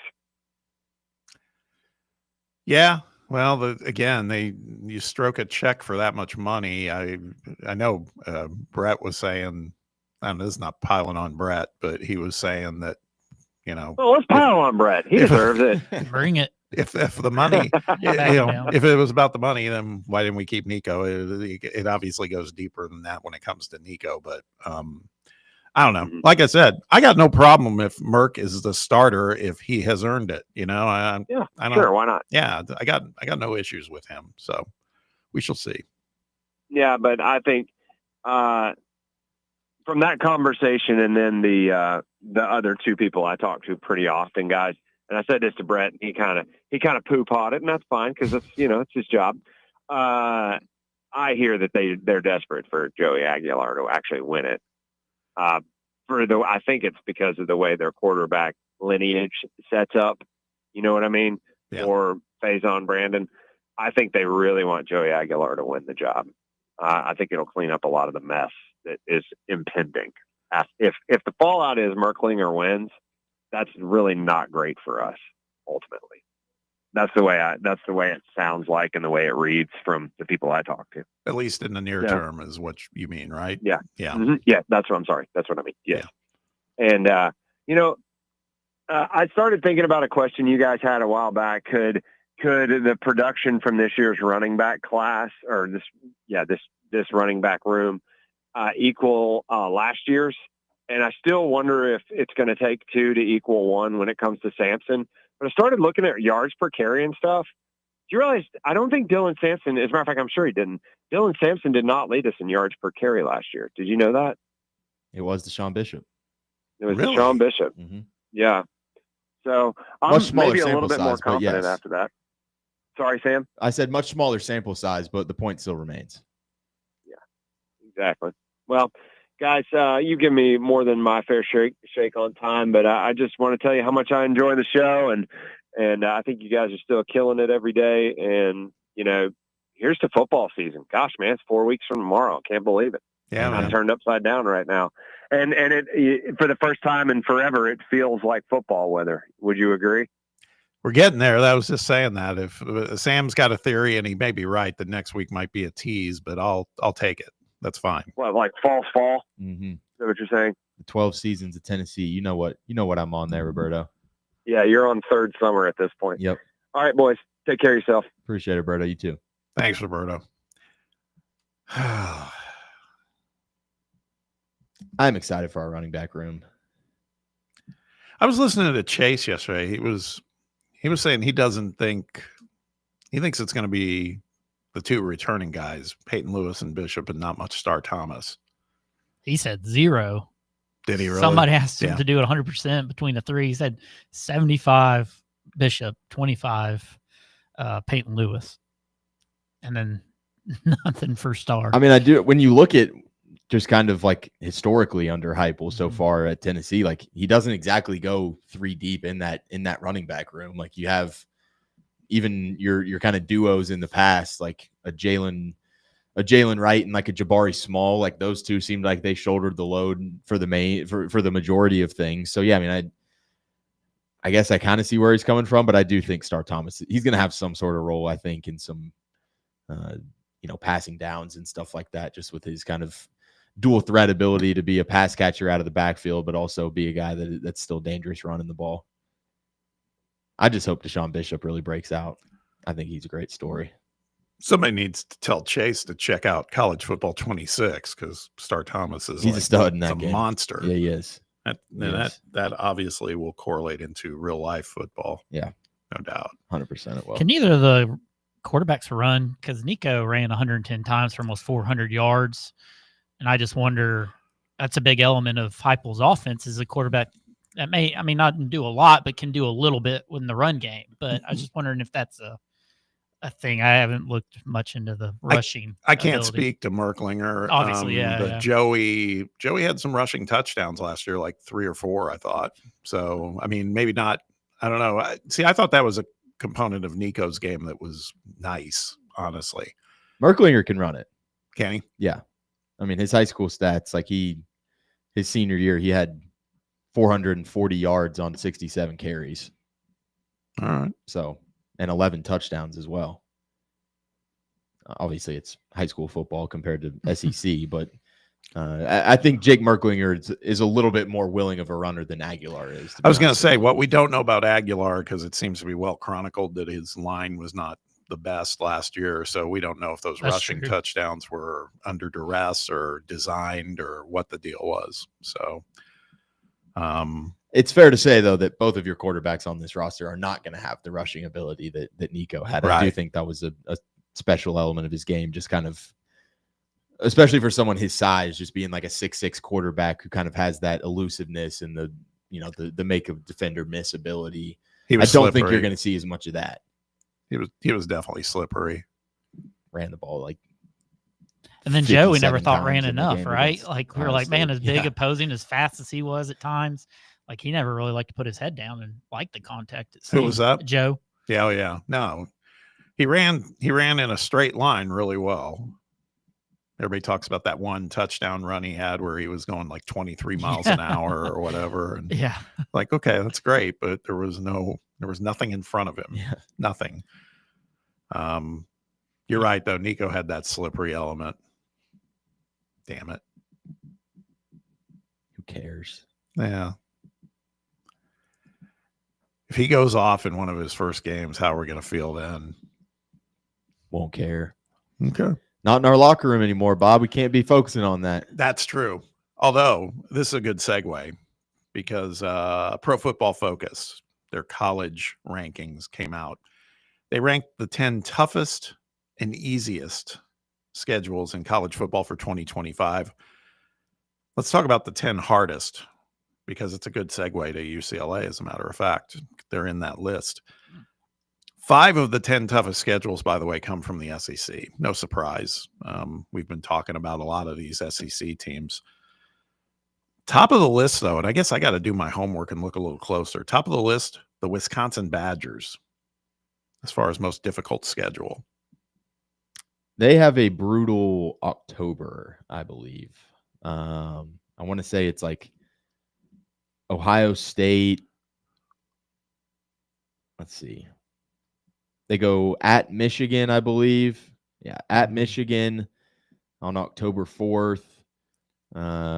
At Wisconsin, home against Ohio State, and then at Oregon.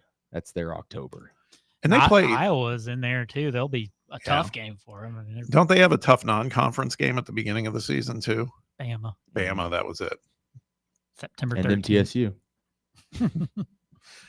So they're number one. Number two, oh boy, dead man walking. Number two, Arkansas.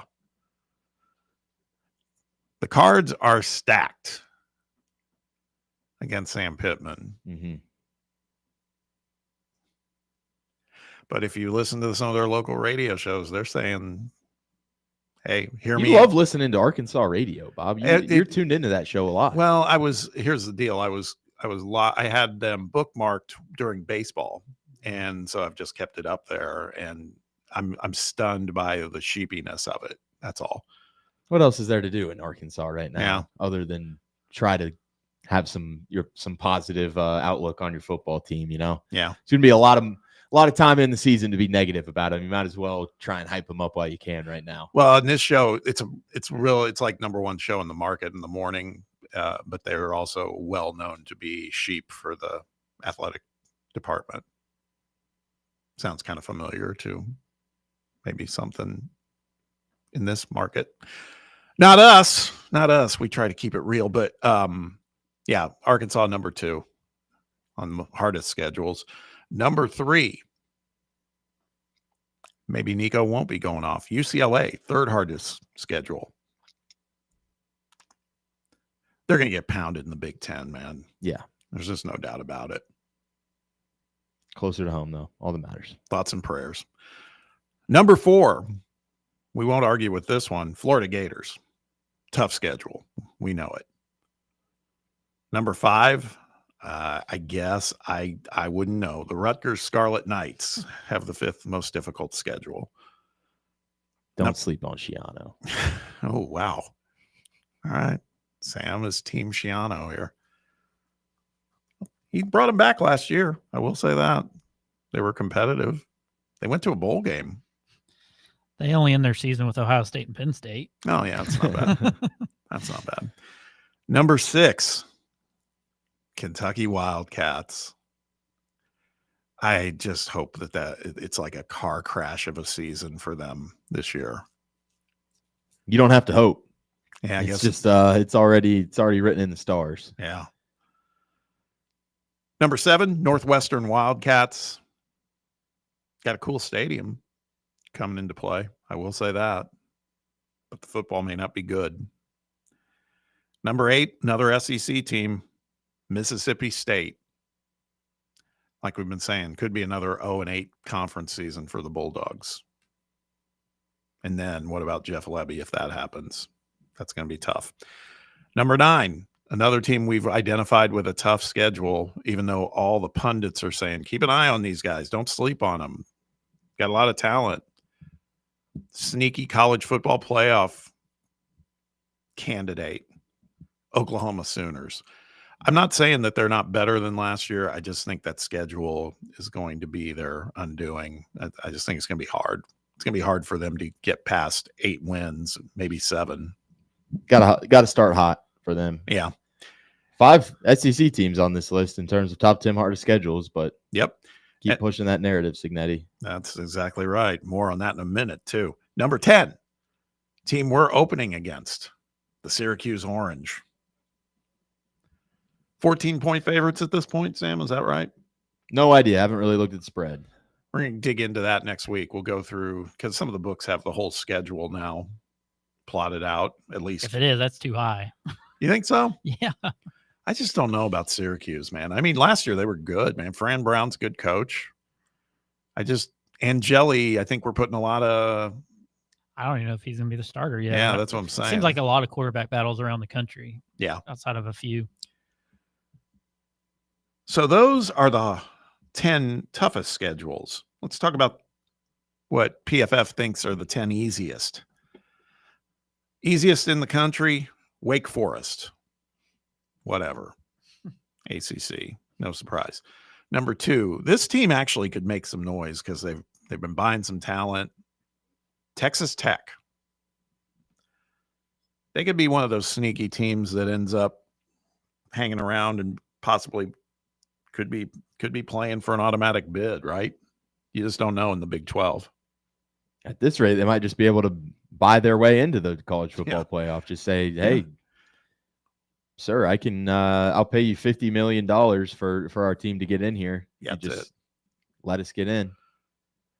Number 3, the third easiest schedule in the country. The Indiana Hoosiers. Kurt Signetti saying that I just wanted to, take the SEC philosophy to scheduling. You can't hide, man. Everybody knows the truth here. It's a strategy for you. 9 conference games, Bob. Just come on. Mm-hmm. Yeah. They play nobody. They play nobody. It will be funny when Kurt Signetti takes like a SEC job, though, at some point. I mean, it is. He's not going to stay at Indiana forever. They're throwing some money at him. I will say that. Are they as good as last year, though? No. I mean, they are at Iowa and Penn State and Oregon. No, not that Iowa's any good, but I mean, they're going to be competitive. And if they win 8 games and 9 games counting a bowl Illinois win, on there. If they win 8 games, that's a successful season for this team. That's my opinion. Their schedule is they've got some tough conference games, but then they also have some cakewalks in the conference too. Purdue's an annual rivalry game. I mean, they've got some automatic wins. Number 4, Virginia. Number 5, BYU. Number 6. This coach, although he wasn't really commenting on the schedule, he was talking about strength of conference. SMU, number 6. I don't have many problems with what Rhett Lashley said, to be honest with you. I mean, I think it's kind of interesting that there has been just only a few SEC teams that have gone on and won the conference for that long. Yeah. Number 7, Kansas. Be interesting to see what Lance Leipold does with that team this year. Felt like they were a disappointment last year, and of course their quarterback was banged up. But yeah, Jalen Daniels, stay healthy challenge impossible. Yeah. I know. Number 8, and this does size up well, at least for a successful start for this guy. But North Carolina, number 8, schedule's not too tough. But again, success for Belichick in North Carolina. I mean, what would you say the floor is for a successful season? They're like 7-5, 8-4. Marriage with Jordan. That would be a successful year. I don't know. It's definitely building blocks type of stuff for North Carolina. I almost think it's just more like, hey, we're gonna be a mini NFL team, and we're gonna get you adjusted for the next level. And if wins come with it, cool. If not, I'm just getting you prepared for the league type of thing. I think there's still going to be people that want to go and kind of just learn from Bill Belichick and learn an NFL system, even if it doesn't really yield like college football playoff results and stuff like that. I mean, they're a basketball school first and foremost. I think for their fans, if they could do 8-9 wins a year, that's enough. I don't think they're going to be riots in the streets if they're not fighting for ACC titles every year and all that stuff. That's just not realistic. Just think if they come to the SEC, Sam. They ain't coming. They're not good enough in basketball. At the moment, you're dead on with that. Number 9, Houston. I don't even know who coaches Houston at this point. Is it Willie Fritz? think so. I don't think about Houston football that much. Dana Holgerson kind of ran that thing into the ground. It is, Fritz. And I didn't expect that. I thought Holgerson going to Houston was a good move for both sides. Didn't work out. A lot of irrelevant teams on this easiest schedules, Mark. I would agree. And number 10, and these guys have kind of somehow they're always hanging around, but I still think they're irrelevant. And that's Oklahoma State. Gundy will have them at 8 or 9 wins, and somehow they'll be in the conversation for the Big 12 title late in the season. It always happens, but then they'll find a way to. Really? I don't know. Went 3-9 last year, Bob. I know, but what was it the year before they played in the conference championship game? Yeah. More often than not, he's got them in the mix, but they never seem to get over that hump. But yeah, last year's team was rough. Sounds like they better get more than 3 wins this season. Schedule's not that tough. Mississippi State and Syracuse both have 4 playoff teams from last year on their schedule. Jeez. 5 teams projected to be favored in every game: Arizona State, Clemson, Georgia, Notre Dame, and Ohio State. 8 others projected to win 11 of 12 games. I still can't get over Arkansas playing Notre Dame in Fayetteville at noon. I love it. Really? Yeah. Why not? Get some fun new games. Yeah. That should be us. It's like they don't deserve like a get to work, Danny White. Notre Dame level opponent. Quit scheduling New Mexico State and get on the line with the Notre Dame athletic director. Yeah, Tennessee State. Come on. Yeah. We should play Notre Dame to open that season there. Yeah. Like if it's at the Titans, if that's where it's true. going to be, like let's send it up with a bang. It's true. Tennessee State, Eddie George. Come on. Isn't he at Bowling Green now? Who? Yeah. Eddie George. Oh, is he? I thought, who am I thinking is at Tennessee State? He was there. He just took the Bowling Green job though. Okay. I can't remember. Yeah. It's part of his contract, as a matter of fact. I think I'm thinking of basketball. Nolan Smith went to Tennessee State from Memphis. He did. I don't know. Yeah. Okay. He did. All right, let's hit a break. When we return, let's recap last night. NFL is happening. I know. It's just the Hall of Fame game. And we talked about it being like a good piece of bubble gum that tastes great at the beginning and then doesn't taste like anything. Cody said it's kind of like a Little Caesars pizza. I heard him say that this morning. Comes in hot. It's a pizza. What's not to like? But you eat into it a little more. You're like, this is all right. But football's back. We're going to talk about it. Some things to mention from last night's Hall of Fame game. Let's get to it after this timeout. Stick around. It's under review on Fan Run Radio. Streaming worldwide at fanrunradio.com and on the free Fan Run app. This is Big Orange Country's sports talk radio superstation. Fan Run Radio, Knoxville. Are you looking for a treat that will knock it out of the park at the next watch party? Just like your favorite baseball team, Crumble brings the best lineup week to week with an expanded roster that includes key lime pie, strawberry cake, or my personal favorite, Monster featuring M&M candies. Let Crumble treat you to the best cookies in the game. Download the Crumble app and start earning rewards. You can even vote monthly on what flavors you would like to see at any store of your choice. Warmer weather is here, so get to the ballpark, but don't miss the cookies. Ready to launch your career? Axle Logistics is a leading third-party logistics company where excellence is an energy. With an award-winning culture, Axle proves that positive outcomes come from a positive environment and a work hard, play hard mentality. At Axle, the drive for success is infectious. And with an uncapped commission structure, hard work isn't just noticed, it's rewarded. For those with big goals and even bigger dreams, Axle Logistics is the place to start your career. This is Coach Josh Heupel. In football and life, you need a solid defense to protect what matters most. That's where Farm Bureau Insurance of Tennessee comes in. Score peace of mind with Farm Bureau Insurance, the official insurance of the Vols.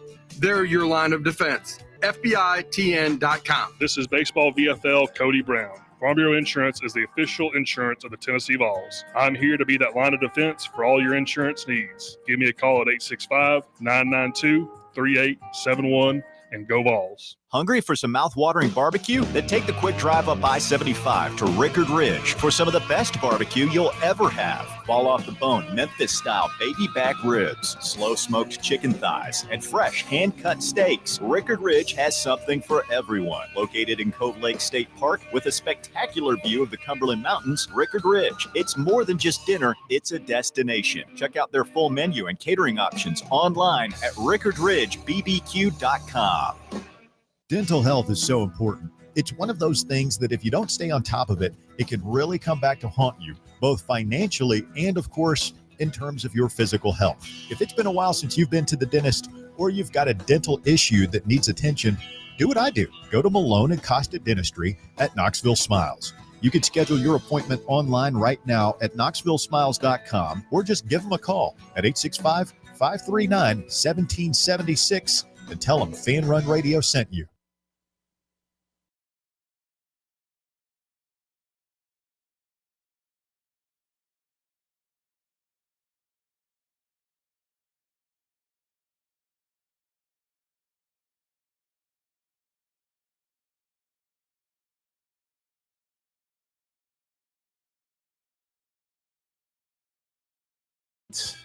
Hour 2. Talk a little NFL about last night. The Hall of Fame game happened in Canton, Ohio. The weather held. Looked like it was actually a nice night there for football. Those uniforms were popping. Lions and the Chargers. A lot of powder blue out there, Sam. I'm there for it. Love those Lions uniforms. Yeah. What do they call it? The Honolulu blue? Mm-hmm. Very, very sweet. Chargers jumped out in front early, ran the Lions off the field 34-7. And yeah, it's a scrimmage and all. Not many regulars played, but gotta say, if I'm Dan Campbell, I had to be frustrated as hell last night. These guys are all doing drills and everything. They looked rough. They just looked off the mark entirely. And so my question to you is, again, it's early. It's a preseason game, but it'll be interesting to see what happens and how significant a loss is of both your offensive coordinator and your defensive coordinator. They're cooked. Back to the old Lions. No, you don't think that, do you? No, I don't think that. It's a preseason game. You can't put too much stock into it. But yeah, they were not firing on all cylinders. Kyle Allen looked like a middle school quarterback. Hendon Hooker, when he got in, didn't look all that much better. Defense was sloppy. Special teams was really sloppy. I think that would be one that Dan Campbell and his new coaching staff are probably most upset about and stuff like that. Just kind of those silly little things that you feel like should be the fundamentals that you kind of clean up in preseason training camp and all that stuff. But yeah, from start to finish, it was just all Chargers. Trey Lance starting to revive his career. Someone's gonna go try and give Trey Lance a shot in the next year or two or something like that and get desperate. 13 of 20, couple touchdown passes. His first touchdown pass was pretty. It was a nice little bootleg and just placed it perfectly. And you're right. He looked good. Got to see DJU for a little bit. That's always fun. As for the VFLs, Sam talked about Hendon Hooker. He was kind of meh. He didn't get the start. God, those announcers talked about Kyle Allen like this guy. This is the prototype backup quarterback. Is what it was like. What? Where did that come from? Kyle Allen had like a little stretch there for the Panthers where he was really fun for like 5 games. And then, we now know after watching last night why Kyle Allen is not a starting quarterback in the NFL. Yeah. Some of those were just like, dude, what are you looking at? Where's that ball going? Hendo was 3 of 6 with a pick. Okay, a guy, frankly, had forgotten about who showed up and looked good. VFL, Jabari Small. 11 carries, 35 yards. Trying to find his way. Yeah. Bouncing around some different places. was with the Titans for a little bit, and then now here with the Lions. We'll see if he can make it. I don't know if he's going to be a guy that makes their roster, to be honest with you, though. Yeah. I think he's a guy that has to. I think Jabari Small is a guy that has to pop in the preseason to be able to kind of land on a roster. Yeah. Couple odds and ends as we wrap this up related to the game. What's up? Why have I not seen this? I know he came from Arkansas. Has that always been the way Isaac Tesla's last name is spelled? Yeah. Capital T, small e, capital S. Mm-hmm. It's a wild Thought name. he just changed his last name when he got to the league. I don't know. It was weird when I saw it. I guess I never paid attention to him when he was at Arkansas. He looked good. Yeah, he did. Lions are like very, very high on him. Well, and they were talking up Lovett so much, and I get it, but I felt he showed more than Lovett did, at least in this game. Shout out to the virtual yard marker. No. You didn't like it? No. AI's taking over our jobs once again. Sucked. Give me the fat guys walking out onto the field with their bibs on and the chains. I just always feel that that's susceptible for screwing it up, though, and missing the proper. Technology will screw up someday, too. Wow, you sound like you'd be more my age. This is one of my get off. I said I was very clear on this whenever it got announced, earlier this summer or whatever it was. Wow. This is one of my get off my lawn takes. Get AI and all this stuff out of football. Give me the chain gang. Don't let the chain gang die. Give me the fat guys rolling out into midfield to go give me that one. They're not dying in total though, right? Well, they just sit there on the sideline and twiddle their thumbs. Easy They'll money. die eventually. It's easy money. Yeah. Speaking We're about paying them, we might as well go out there and make them work instead of this damn computer. Some of them take pretty bad injuries. They do. They're They out do. there laying there. They're They not put their padded le- up. Yeah, they put their body on the Some line every knees, week. Some legs. Wish we could snap that robot in half. Speaking of dying eventually, this guy doesn't look like he's going anytime soon. Brent Musburger, 86 years old. He still has it, man. I thought he sounds good. I kind of forgot that Brent Musburger was going to be in the second half, so I honestly didn't really listen to him. I had the TV on mute for the second half. I think he's getting inducted too.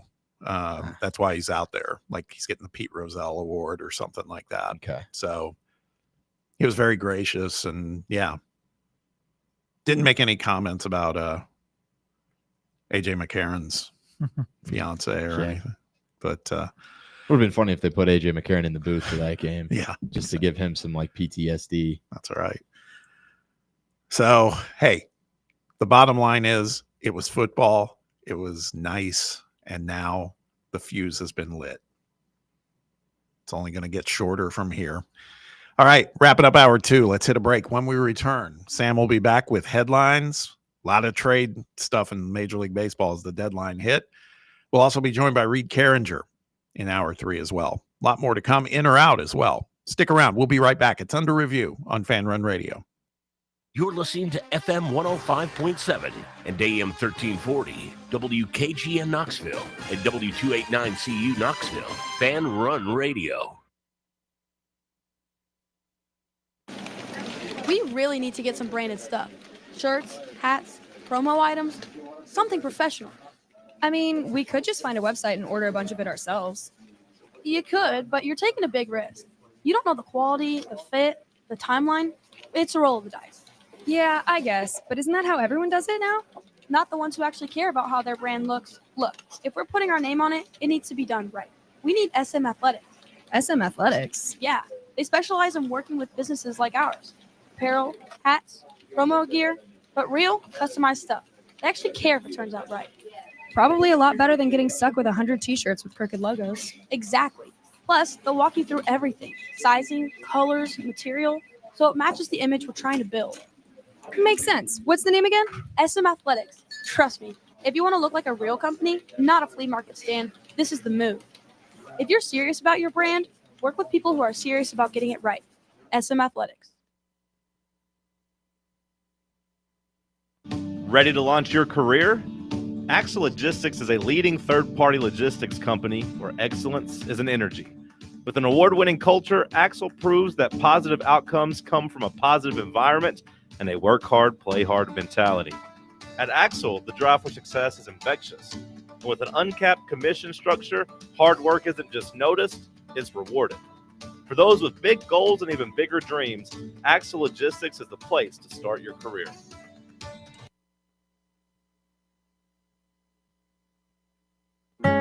Believe in family. Believe in your fellow man. Believe in honesty and an honest day's work. We do. We're Farm Bureau Insurance. And we don't just believe in Tennessee. We believe in Tennesseans. Farm Bureau Insurance.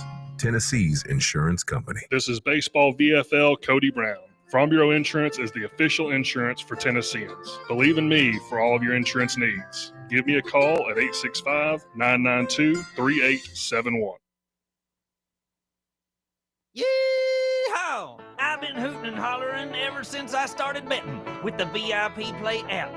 VIP Play has more than 200 leagues, every bet type you can imagine, live betting and live hosts, all with 24/7 support from real live people when you need them. Start betting better with the VIP Play app today. Don't be a better, be a better with VIP Play today. Download VIP Play today or head to VIPPlayApp.com. Make sure you use the promo code FANRUN to take advantage of their welcome bonus and so they know that we sent you. Gambling problem? Call 1-800-8899-789. Must be 21 or older and located in Tennessee to bet. Hour 3 of Under Review starts now.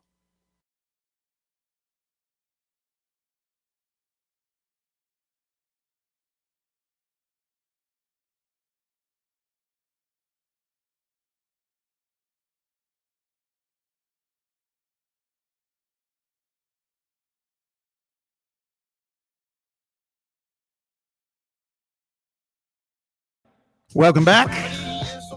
We are live in the White Claw Hard Seltzer studios of Fox Sports Knoxville, Fan Run Radio. It's Under Review. Bob here with Sam and Brett and Jake and you. Appreciate you listening. Phone lines are open. Let us know what's on your mind. Area code 865-966-3435. That's 966-3435. You can also text us at that number. You can also interact with us on X at Fox Sports Knox. Quick note, we've mentioned it a little bit already, but we'll repeat it again.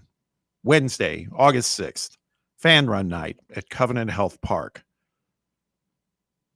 Get to check out the Knoxville Smokies, get to check out one of the true masterpieces of ballparks around the country. And you can hang out with the Fan Run gang. And there's also going to be some all-you-can-eat tickets that we're going to be giving away because it's all-you-can-eat Wednesdays at the park.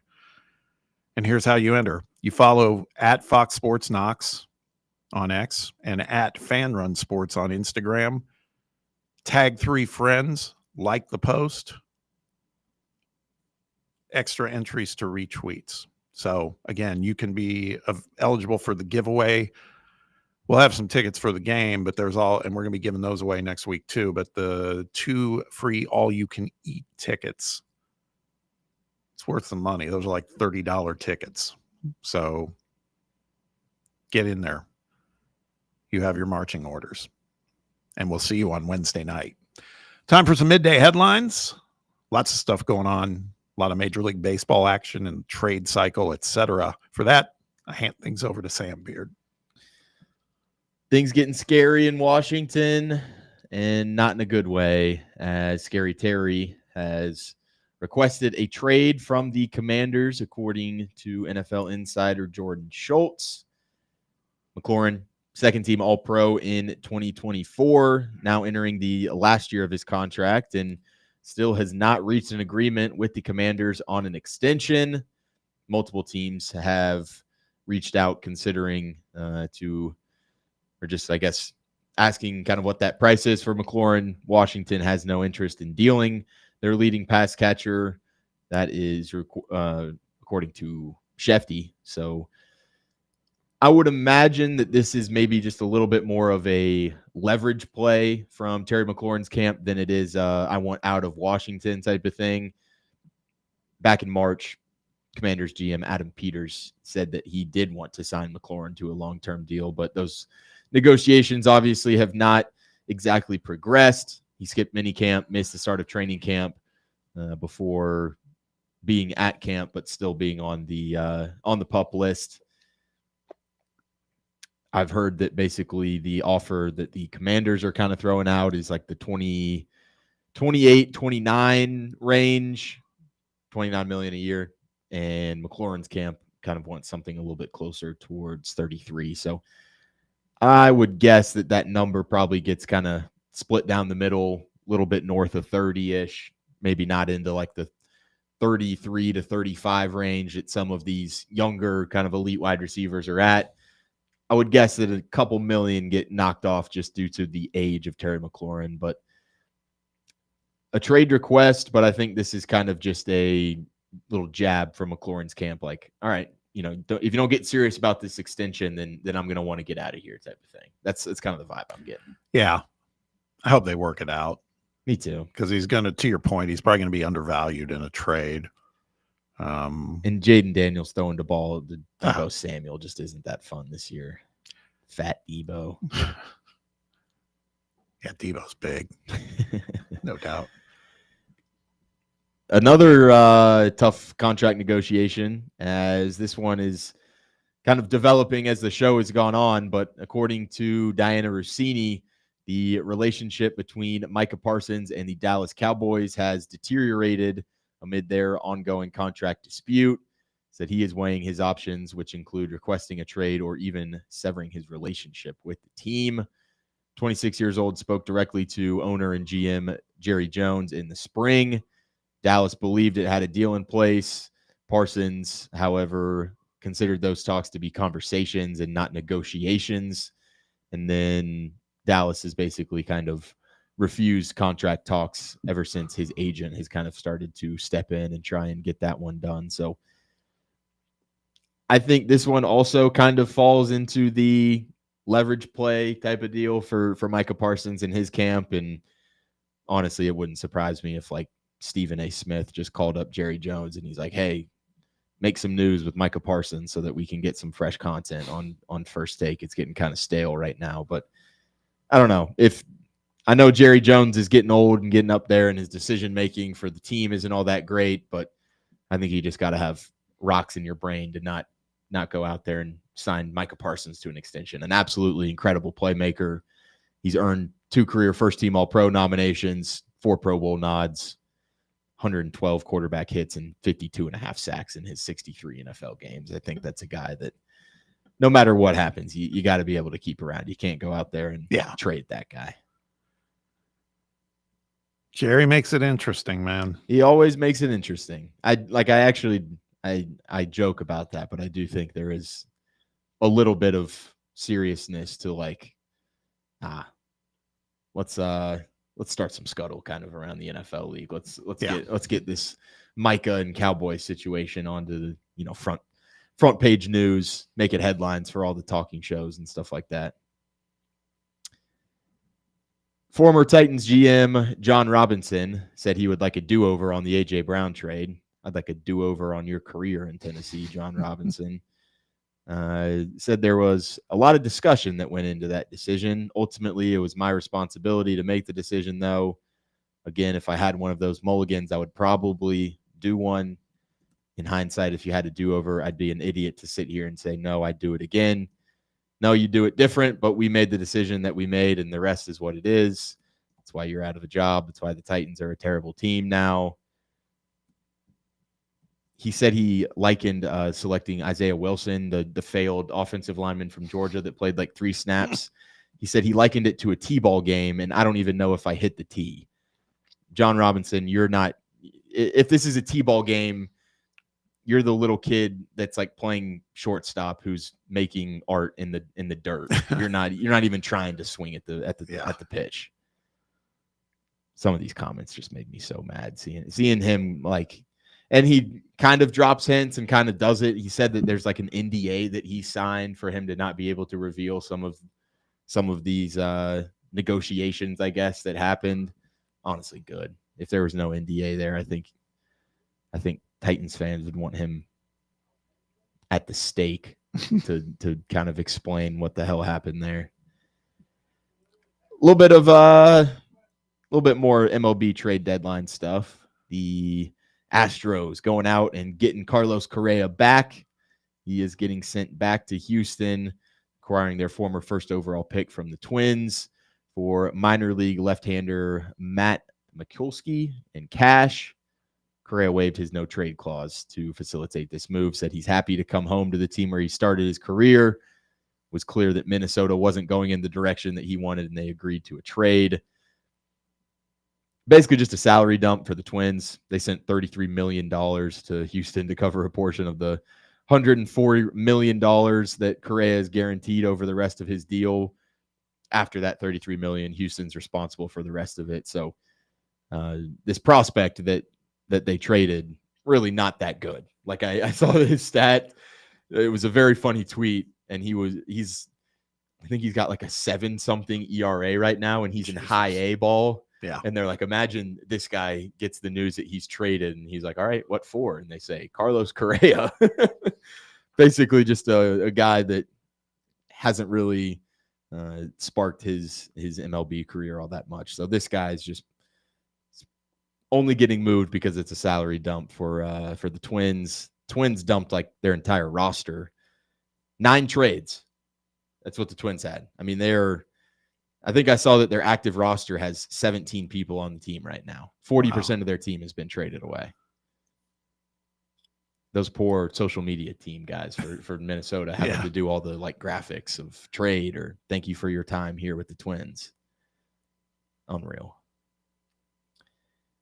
NBA news, the New York Knicks and Mikal Bridges have agreed to a 4-year, $150 million contract extension, including a player option for the 2029 and 2030 season, as well as a trade kicker, ineligible to be traded for 6 months after signing the extension. Taking a slight discount from his max extension number, that would have been $156 million. So he basically kind of took a little bit of a bump down in pay to keep the Knicks flexible to continue building that roster. Jalen Brunson, Cat, a couple other guys in there helped lead the Knicks to their first Eastern Conference Finals appearance in 25 years.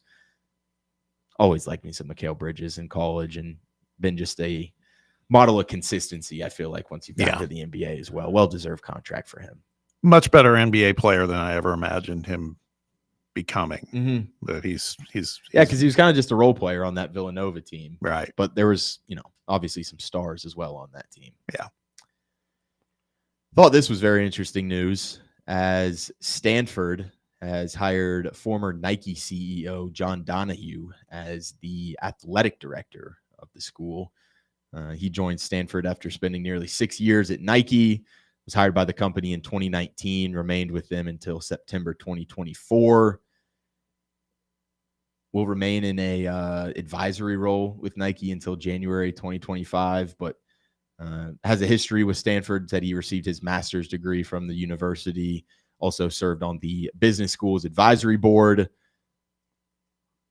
I don't know. I think this is a very interesting move, though. This is one that, you'll get an athletic director who doesn't exactly have experience as an AD, but has a lot of experience running one of the most successful companies in the world. So you would think that there is a little bit of crossover there, but I always think these moves are very interesting, whether it becomes kind of new age athletic directors or certain schools hiring GMs to kind of cover each sport and stuff like that. Yeah. Going out and getting somebody of this magnitude from a company like Nike, I think is, if you're a Stanford fan, a good sign in terms of them trying to kind of get back into relevancy and being more competitive. It felt like, those Andrew Luck years and stuff like that, when you had Harbaugh over there at Stanford. Obviously the football team was rolling, but it felt like there were a bunch of other sports at the school that were really rolling. And in the past couple of years, probably with NIL and all of that stuff, it kind of seems like Stanford is really Yeah. fallen off a cliff athletically. So I think this is an interesting move to kind of see if they can get back into prominence in the ACC. You see Kenny Dillingham? I saw some sort of post. Now it, of course, escapes me, but they are raising money for a new indoor practice facility. Oh, the tail, yes. That is also going to be used for fan tailgating. I did see He said, this. we want to create the 16th hole of the Waste Management Open in our indoor facility by our stadium. Kind of cool. I mean, that's kind of cool. That is, and ASU is historically a major party school, Yeah. so that'll work. It'll play for sure. And also, like, where they're located, like, I'm sure tailgating for an Arizona State football game is not the most pleasant thing in the world, going out, you know, in September and just kind of braving the heat of Arizona.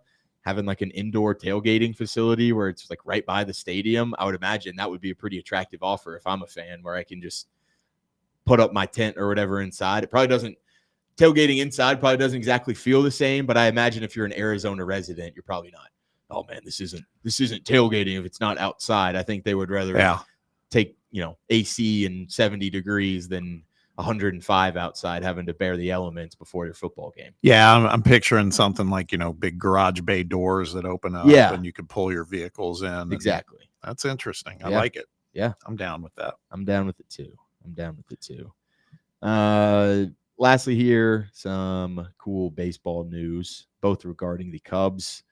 Cubs will be wearing blue nameless number 23 jerseys on Saturday versus the Orioles to honor Ryan Sandberg, who passed away on Monday.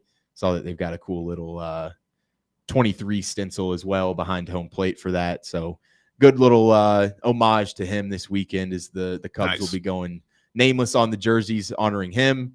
And just an hour ago, it was also announced that Wrigley Field will be the host site for the 2027 MLB All-Star Game. Nice. I feel like, I wonder when the last All-Star Game Wrigley had is. I feel like they don't. I don't know if they have they had one. They've definitely had it in Southside Chicago where the White Sox have hosted it. It just doesn't feel like those like historic parks really get those those All-Star Game nods and stuff like that. No. Can't really find much on 1990. Okay. 1990. So long time ago. Yeah. That's right around the time. I mean, they didn't start getting lights until the late 80s. So, you know who won the home run derby that year? I just saw that. Ryan Sandberg. Nice. Pretty cool. That's awesome. Pretty cool. That's awesome.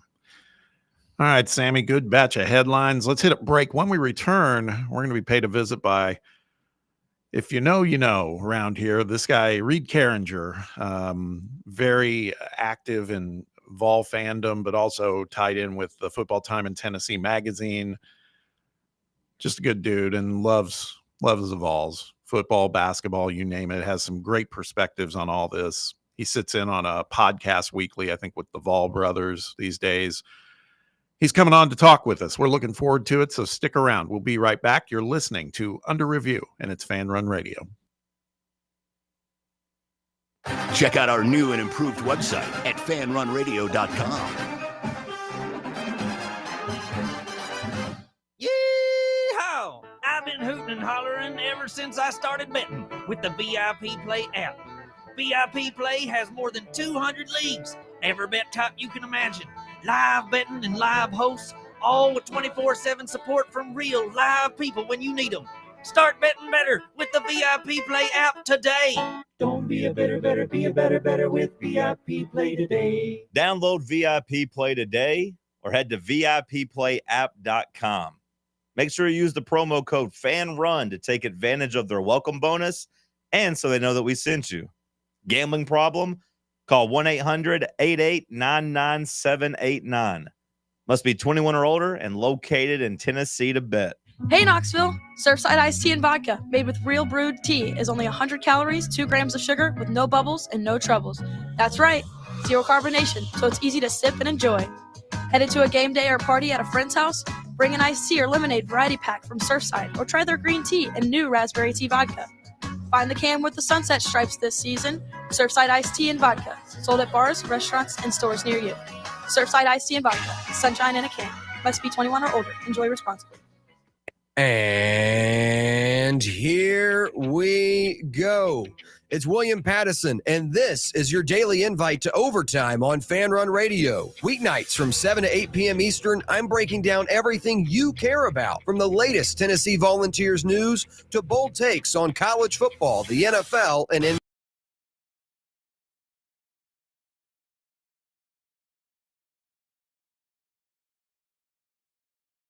With William Pattison, weeknights at 7, only on Fan Run Radio. Ready to launch your career? Axle Logistics is a leading third-party logistics company where excellence is an energy. With an award-winning culture, Axle proves that positive outcomes come from a positive environment and a work hard, play hard mentality. At Axle, the drive for success is infectious. And with an uncapped commission structure, hard work isn't just noticed, it's rewarded. For those with big goals and even bigger dreams, Axle Logistics is the place to start your career.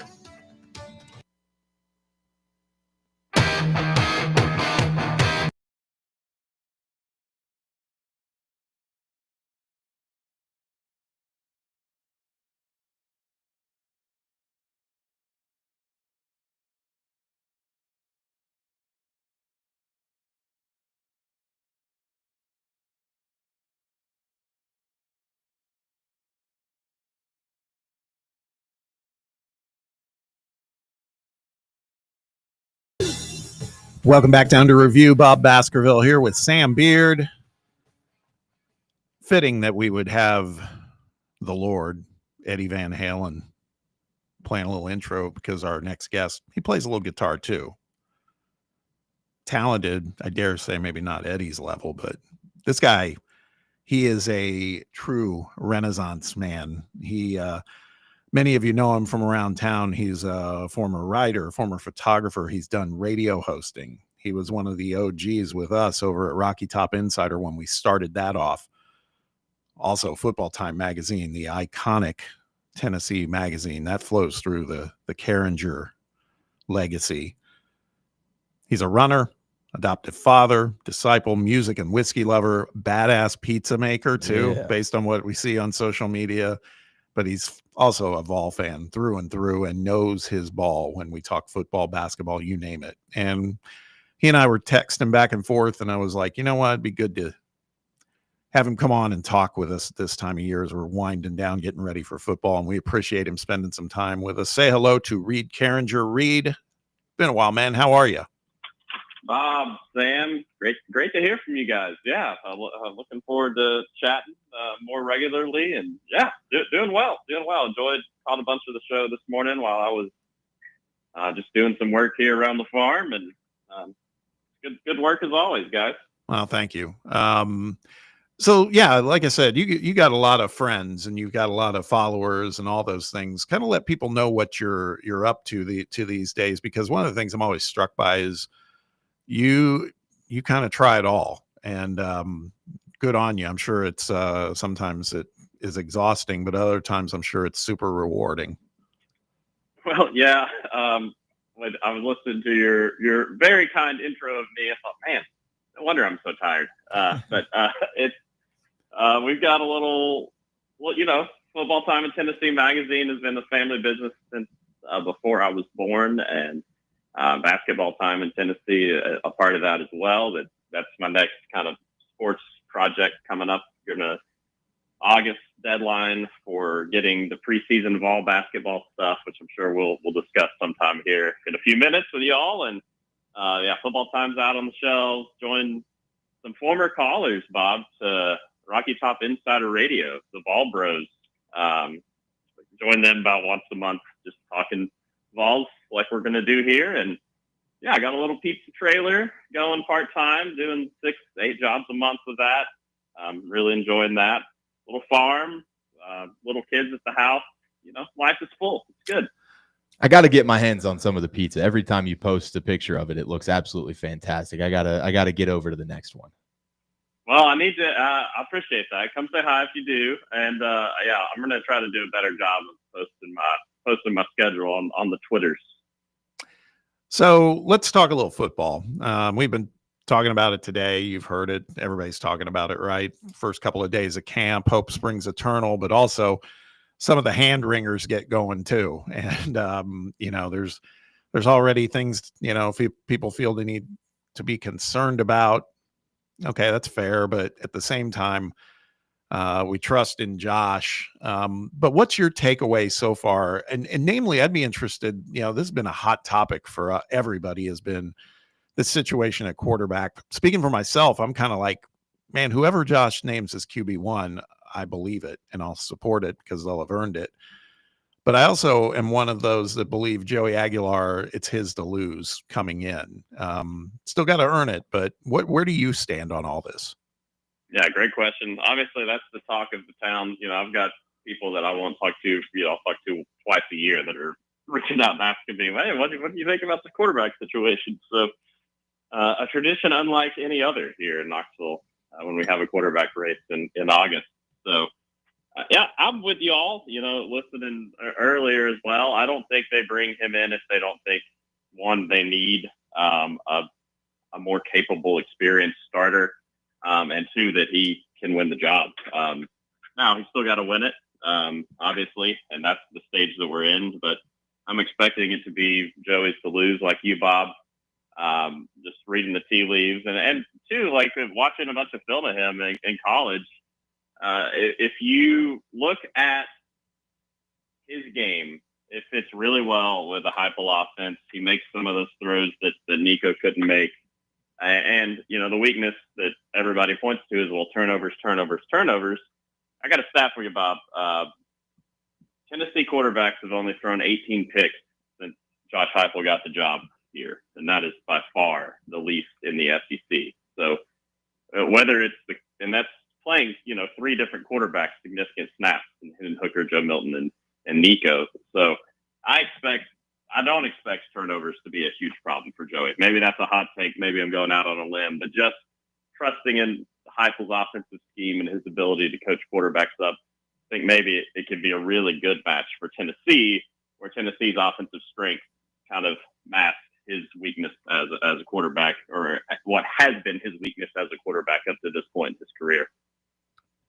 We've talked a lot throughout the offseason about how it doesn't feel like the floor and ceiling of this Tennessee team is all that much, is all that different, I guess, this year. If you had to pick one specific game, what do you kind of feel like is the most important game on this schedule for Tennessee? Because you've got that early season matchup with Georgia that you maybe get a good preview of kind of what your team looks like against high-level competition, road games against Alabama and Florida, Oklahoma, obviously, maybe a lot of people have been circling that one as kind of the swing game for maybe getting to that ceiling.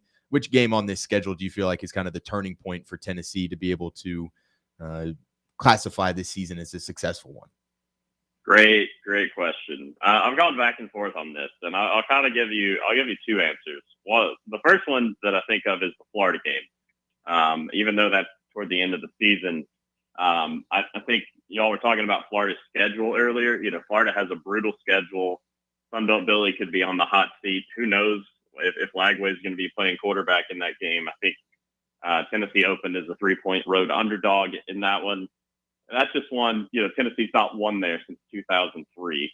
Can the Vols exercise that demon and beat a team that I think is probably going to be struggling? Rumors of Sunbelt Billy getting the axe at that time. Can Tennessee get it done? Now that's the biggest one for me. And then the other one is an undetermined, unexpected road loss. Right? That's what's been the plague of the last few seasons under Josh Heupel. And I don't know if I don't have that game circled because Tennessee's road schedule is very favorable this year. I don't think they're going to lose to Kentucky or Mississippi State on the road. But Vols have to avoid that kind of road game letdown that we've seen at South Carolina, at Arkansas, at Missouri a couple of years ago. They've got to avoid that. So I don't have the specific game there, but got to bring it on the road a little better and win those games you're supposed to win. This one has run the sports news cycle here locally, and it seems like for the moment we have some level of resolution to it. Although Josh is always going to play his cards close to the vest on how it all plays out. But where did you stand on the whole situation with Boo Carter?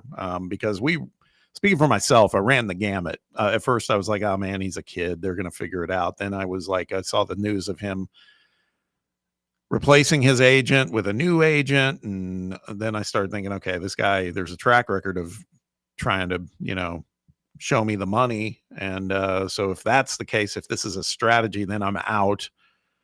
But then as we got closer, it's like the guy's wildly talented. We might only have him for a year. We got to win now. That's the MO in college sports these days. So then I was back in. I mean, where do you net out on all this with Boo? Yeah, great question. What a roller coaster, and I think to your point, Bob, it's sort of been a roller coaster since he got to Tennessee. Which is unfortunate because we all saw the talent right last year in the special teams games, especially, but just his overall athleticism in the secondary. He's the guy that would fly in off the screen and make a play if you're watching the game at home, or flying off the frame even if you're at the games. I thought his athleticism really stood out. So being one of the most talented players on the field for Tennessee. And in this win now environment, obviously, I'm glad that they got it kind of figured out, at least for the meantime. I do have some concerns about the secondary depth as a whole. So just from a football standpoint, from a defensive standpoint, really big to have him back there, because I don't think y'all talking about Thomas earlier. I don't know that he's going to be able to play this year. Vols have some depth in Colton Hood and McMurray and some guys we really haven't seen yet. But I think Boo's going to have to be sort of an anchor for that unit, especially until McCoy gets back. And then also, guys, he's an electric return man, and the Vols have done really well on the special teams side of the game. It's been sort of a differentiator for them since Heupel took over. Been a difference maker, even going back, think about that A&M game, right? That punt return for the south end zone. Joe Milton's year as a starter, special teams can make or break your program when the margin for error is this small when you're looking at a top 10 to 15 type team. So always, Bob, I'm getting older, Bob, and I'm always prone to let's give these guys as many chances as they can to get their heads screwed on right and let this relationship work out. So I'm glad that they've got at least another season, it looks like, of trying to figure it out with Boo. Is there a position group or maybe some specific players within a position group that you feel like you're confident in and kind of taking that next step and really being kind of an unsung hero of the team that you might get through halfway the season and you go, wow, like why weren't we talking about these guys or this position group a little bit more in the summertime? Great question. Running back is maybe not one you would point to because of Tennessee's just overall production at that position since Heupel took over. But you lost the SEC Player of the Year at running back, and I don't think you're going to have a large drop-off in production there. So I don't know if Deshaun Bishop can stay healthy and stay on the field all season. He was third in the SEC in yards per carry last year. Limited sample, but definitely showed what he could do with the football in his hand. So running back is one of those for me. I think maybe everybody's expecting the offense as a whole and the run game to take a step back. I don't know that I'm buying that. I don't know that I believe that. I like where Tennessee is on the offensive side of the ball right now. I think they could be better than they were last year. Receiving core is up there for me too. And then, otherwise, guys, I think we know what we're going to get from the defensive front. They're going to be disruptive. They're going to be electric. Maybe some guys, answer 2A there, maybe some guys I would think about is who steps up at linebacker behind Arian Carter and Jeremiah Thielander, because the Vols need to develop some depth there in camp and early in the season. So maybe keep an eye on that position group and see if some of these young athletes that Tennessee has recruited can step in there and be difference makers at linebacker.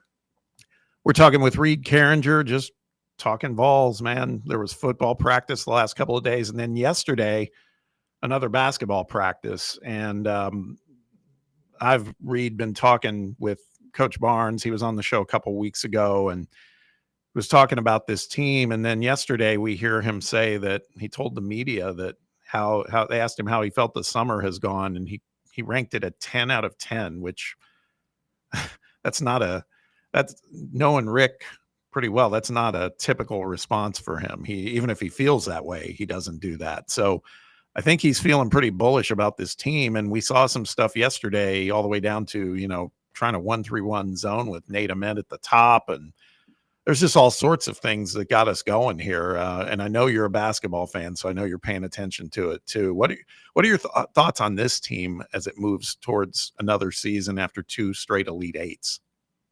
I'm so excited about this team, guys. I really am. I'm bullish on this team too. And you're absolutely right to call out. Barnes could have, I think he could have Michael Jordan there at point guard or a shooting guard, and he would not give it a 10 out of 10. That's just not his personality. So that did really catch my eyes and my ears when I saw that, because he's got to be really happy. And it's kind of easy to see why, though, right? I know we're talking about a team that lost the best or the most productive 3-point shooter that they've had in the season. And Chaz Lanier, they lost your all SEC point guard for years and years in Zakai. I think you can point to, well, are they really actually going to be able to replace that production or replace those glue guys? And Meshack, maybe the best defender that I've ever seen play college basketball. It wears orange and white. So, but when you look at what they brought in and you look at the holes that Tennessee had last season, depth the last 2 seasons on the Elite Eight runs was an issue. Some of that, I think I could make a case last season. Maybe Tennessee gets to the Final Four. They definitely match up a lot better with Houston if they have Cam Carr. So I think depth, they kind of learned their lesson a little bit. They've got to fill out their roster, use all their scholarships. So I think that's going to be huge, even just from a practice standpoint, and being able to simulate some of what other opponents are going to do, having enough bodies to do that. Tennessee really hasn't had that the last couple of seasons. And then, they're going to be really versatile. Was surprised to see the 1-3-1 stuff, not Barnes' personality either. But they've got so much athleticism and so much length, and I think better overall shooting. I don't think you have a Lanier type sharpshooter, but you've got better overall shooting this season, would be my guess. Really high on this team. I think they can, once again, going to be an Elite Eight, Final Four type team, definitely a contender, and should have among the best odds in the country, probably top 10 odds to win the national title, I would say. With the way that college basketball has kind of been evolving with a lot of the pace and space and guys just having shooters all over the board, I do agree with you that I think Tennessee will be a little bit better of a shooting team, but maybe I think the size is something that is really interesting that Tennessee's kind of dug a little bit deeper in so far in this year's roster. Do you think that could potentially be that size and athleticism instead of maybe prioritizing some shooting like some other teams around the country? Do you think that could be a potential benefit to kind of zig when other teams are kind of zagging around the country? Great point. Great question. It's really Tennessee got bullied by Houston, right? Really, Houston's size, strength, athleticism all stood out. They were bigger, stronger, faster versions of Tennessee's players largely, and I think that was pretty apparent. And they went out, even that one of the first additions that they got in Carey from Vanderbilt. Big, bruising, athletic forward that Tennessee really didn't have last season. So you could tell kind of early on that they were going to try to address those issues. And I'm with you. I think it's going to be interesting to see, Estrella coming back. I really thought getting Akpara back was huge and underrated. Was one of the best vibes in the SEC really last season. And I think is only going to get better and have a better year. This year had a really good summer.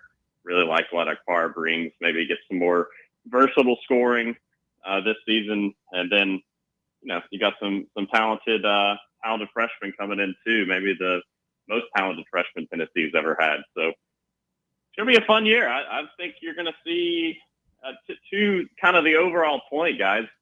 Rick Barnes in his 70s has, in my opinion, never been a better basketball coach. Yeah. And that's so admirable. How many people in their 70s are peaking in their careers? And I think that's where Rick Barnes is right now. And it's a massive testament to him and his staff. Dude, this was fun. Feels like it's been a long time since we've talked, but got right back into it and really enjoyed doing it. Hope we can do some more of it, and appreciate you hopping on. Again, follow this guy. He's doing Vol Brothers podcast at Reed Carringer. The guy is, like you say, he's got a full life. He's got a lot going on, but he's always keeping a finger on the pulse with Vol athletics. And for that, we love him and appreciate you hopping on today. Do you feel okay getting back out here and working it out a little? I get my sea legs under me again. Yeah, it was like old times, Bob. It felt good. It's been maybe a decade since I've talked balls with you or close to it. So yeah. Well, enjoyable. Yeah. Well, we'll make it a lot sooner the next time for sure. So thank you, my man. I hope you have a good weekend. And again, just appreciate your time. Hey, we'll talk again soon. Thanks for having me. Thanks, Reed. Let's hit a break. When we return, we're going to send you off into the weekend with a little in or out. Jake Jenkins. He's going to be on the clock. He's got some stuff for us to talk through as we wrap things up, and we may have time for a best and worst of the week. We'll see. Stick around. Be right back. It's Under Review on Fan Run Radio. Big Orange Country's home for sports. This is Fan Run Radio. Sick of Googling the best bets for tonight and coming up short? Tap into the slate presented by VIP Play, East Tennessee's only on-air gambling show. I'm William Pattison, and every weekday from 6 to 7 p.m. Eastern, I'm giving you sharp analysis, trends, and picks for college football, the NFL, NBA, MLB, and more. If it's on the books, we've got you covered. It's the slate presented by VIP Play, weekdays at 6 on Fan Run Radio. What's the difference between an ordinary EV and a Mercedes-Benz EV? The feeling. Electric is what gets you there. Mercedes-Benz is what moves you in ways no other automaker can. Feel the freedom of the superbly versatile 7-seater EQB. Revel in the inspired, customizable comfort of the EQE sedan. Sense the brilliant intelligence of the EQE SUV. Discover the boundless capability of the EQS SUV. And luxuriate in the flagship meets spaceship magnificence of the EQS sedan. Every Mercedes-Benz electric vehicle offers the very latest MBUX voice-activated AI software, as well as remote access to a whole host of functions via the Mercedes Me Connect app. The vehicle's electric, the feeling all Mercedes, the choice all yours. Test drive a Mercedes-Benz electric today at your local dealer or learn more at mbusa.com/EQ. In a world filled with deadlines and screens, sometimes we forget the simple joys of life, days filled with special moments. At Inward Half, we understand the essence of these moments. Feel the difference between our breathable fabrics and flexible apparel as you disconnect from the hustle and bustle and reconnect with what truly matters. Inward Half. Simple luxury for on and off the course. When it's past high noon, it's time for a vodka soda made with a vodka you've actually heard of. I'm talking White Claw vodka soda made with White Claw premium vodka. JB Smooth only drinks vodka soda made with the world's smoothest vodka. And you can too. Pick you up a bottle of the triple wave filtered vodka that's been distilled 5 times. White Claw premium vodka comes in 4 flavors: black cherry, mango, pineapple, and just vodka. You haven't had vodka like this. No one has. White Claw premium vodka. Please drink responsibly. The best athletes don't just play the game, they change it. When it comes to investing, Gainbridge is doing the same. Their online platform does things differently because it's designed to put you in charge of growing your own savings. It's intuitive, it's easy, and best of all, it's on your terms. No wonder Gainbridge has earned the trust of 40% repeat customers. It's a better way to invest because it's investing your way. Get started today at Gainbridge.io.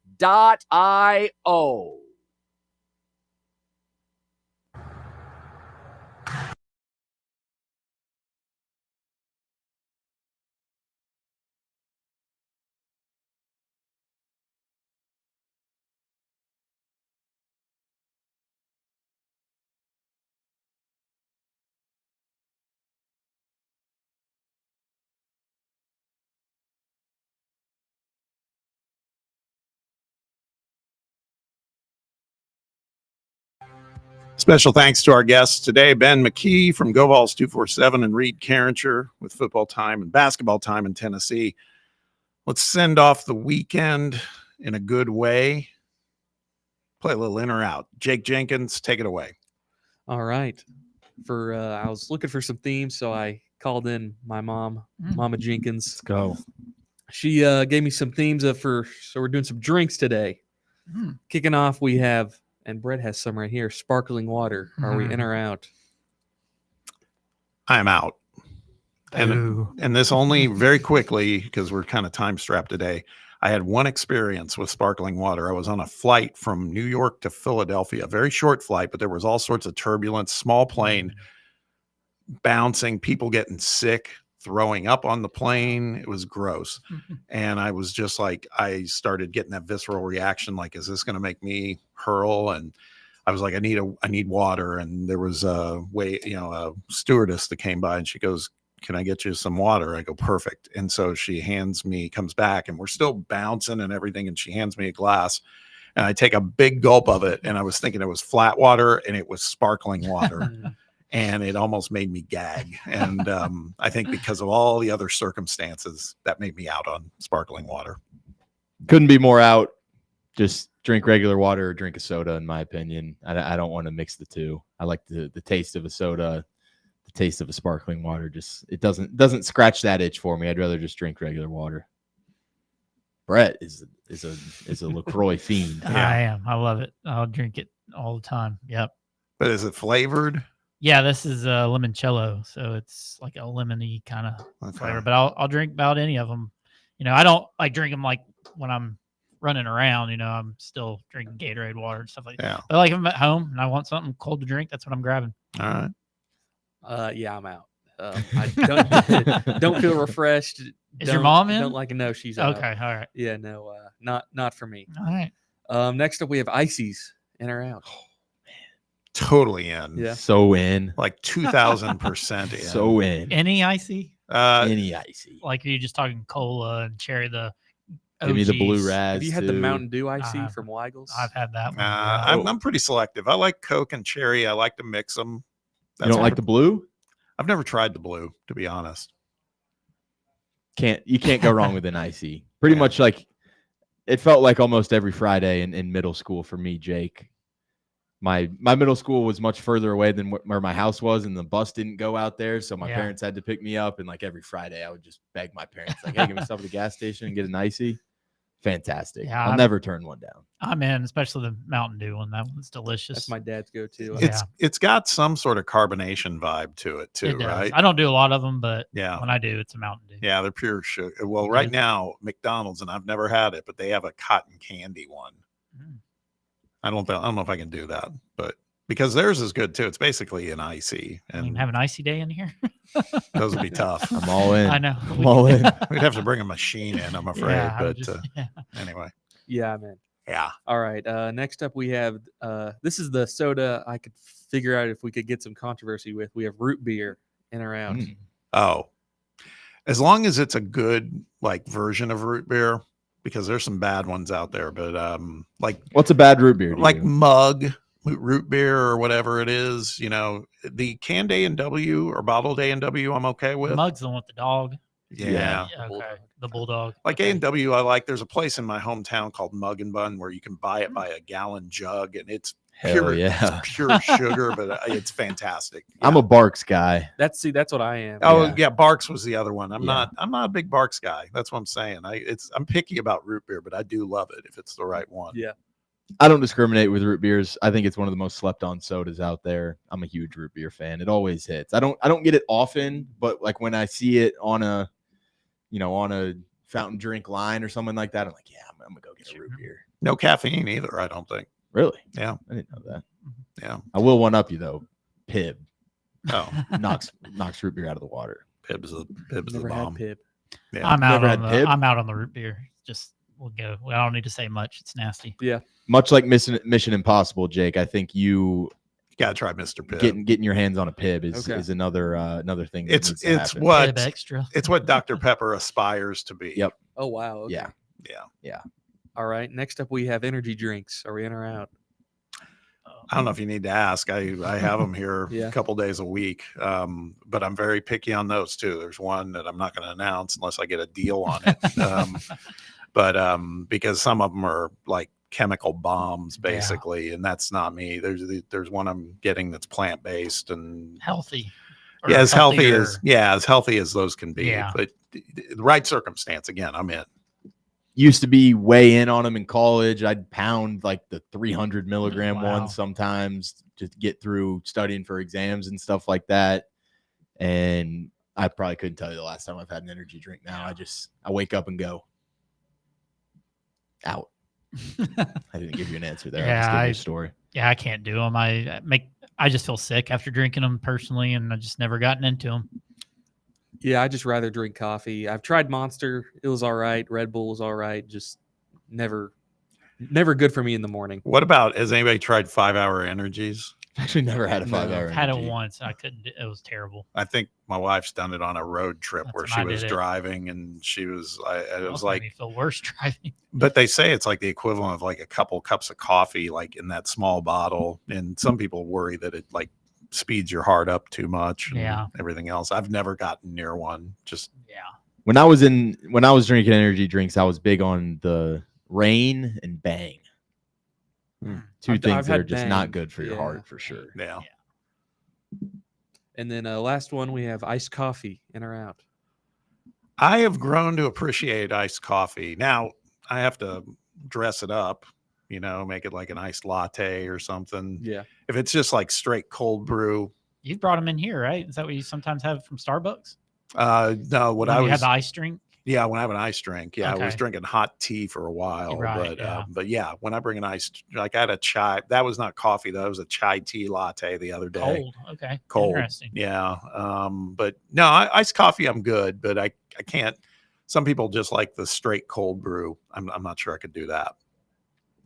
I'm not a big like dress up my coffee in the first place type of guy, so I'm in on iced coffee. Just I am kind of just the cold brew guy, maybe just a little splash of cream or like a flavoring or something like that. But yeah, I like iced coffee.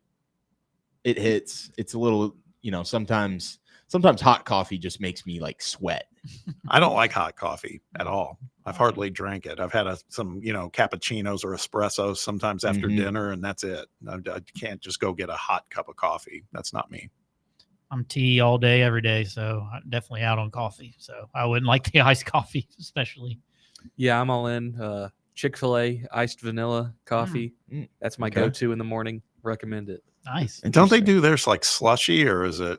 I think you over can ice? get a slushy, but Interesting. I just do over ice. Yeah. What do you mean a slushy? They've Like the frosted coffee? Is that Yeah. what you can get that with any drink there. Like you can get a frosted blue Powerade if you want to. Really? Yeah. You can Did go get a not know. frosted cherry Coke. The frosted lemonade's really good. Yeah. Wow. Frosted cherry Coke. Yeah. It's kind of a game changer once you figure it out. I Now don't that's really go to Chick-fil-A as much as I used to anyways. And whenever I figured out that hack, I really abused it for a little while. Haven't gone back really since. But yeah, you can frost any drink that they have there. yeah. Keep that in the back pocket, Bob. I am. Hey, last thing. There's no chase today, by the way. The chase is off today, so we have another minute or two before we wrap. Best and worst of the week. The worst of the week is, we're not going to go through it too much. Everybody's heard about it. It's not right. The story of the long-standing, nearly 60-year Vol basketball season ticket holder whose season tickets were upcharged by nearly 300% going into next season. This is what we talk about all the time, man. The business of college sports, it's becoming untenable for many of the most passionate Vol fans. They just can't afford it, man. It has me worried because I think we're just going to keep heading in that direction. I'm getting to a point where I'm seeing it and I'm like, I keep saying, okay, one more year, but it's getting ridiculous. And I know it's that way for football too, and even baseball. My best of the week, meet Pittsburgh Pirates prospect. Boy, a lot of P's there. Iverson Allen is his name. Sure, flip it. Iverson Allen. His dad was a basketball player like in Columbia or something, and he named him after the answer. And so instead of AI, it's IA. Iverson Allen. Love that. Made me smile. Sam, you got anything? I've got one that I've been sitting on. Unbelievable YouTube comment. If you've probably seen it because this tweet has been out for a few days now, but it's a MAC football fan talking about SEC fans, and he said, "Congrats on your 5-star recruits and $100 million facilities, SEC fans. Meanwhile, the MAC is out here playing real football in front of 14 people and a raccoon on a Tuesday night during a blizzard. You ever seen a punter throw a touchdown to a long snapper while the scoreboard's on fire? Didn't think so. While y'all are busy arguing over which frat-funded dynasty is slightly less fraudulent, Toledo's cooking up a triple reverse flea flicker in a game that ends 43-42 after 6 mixed PATs and a goalpost gets stolen. That's not football. That's Maction. You wouldn't survive one quarter in Ypsilanti." I saw that too. I loved it. He got a lot of play for that, man. That was a good diatribe. True ball lover right there. Hell yeah. All right, boys. Oh, and also tomorrow night, check it out. The battle in Bristol, 7:15. I think Fox is covering it. Braves and the Reds. Burns or Strider, Tennessee matchup. Yeah, check it out. I'll check it out for a little bit at least, so time will tell. All right, boys, good week. Good show today. Sam, thanks for the help as always. Great work by you. Brett, good work from you. Appreciate the help. Jake, nice in or out today.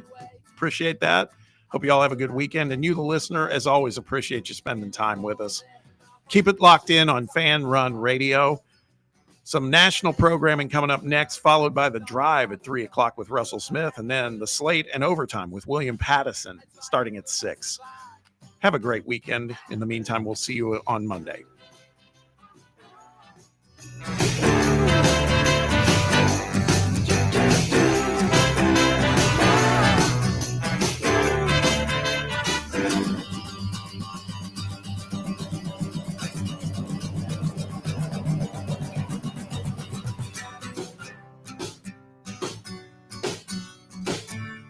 The flagship station for Tennessee football. Fans, Fan Run Radio.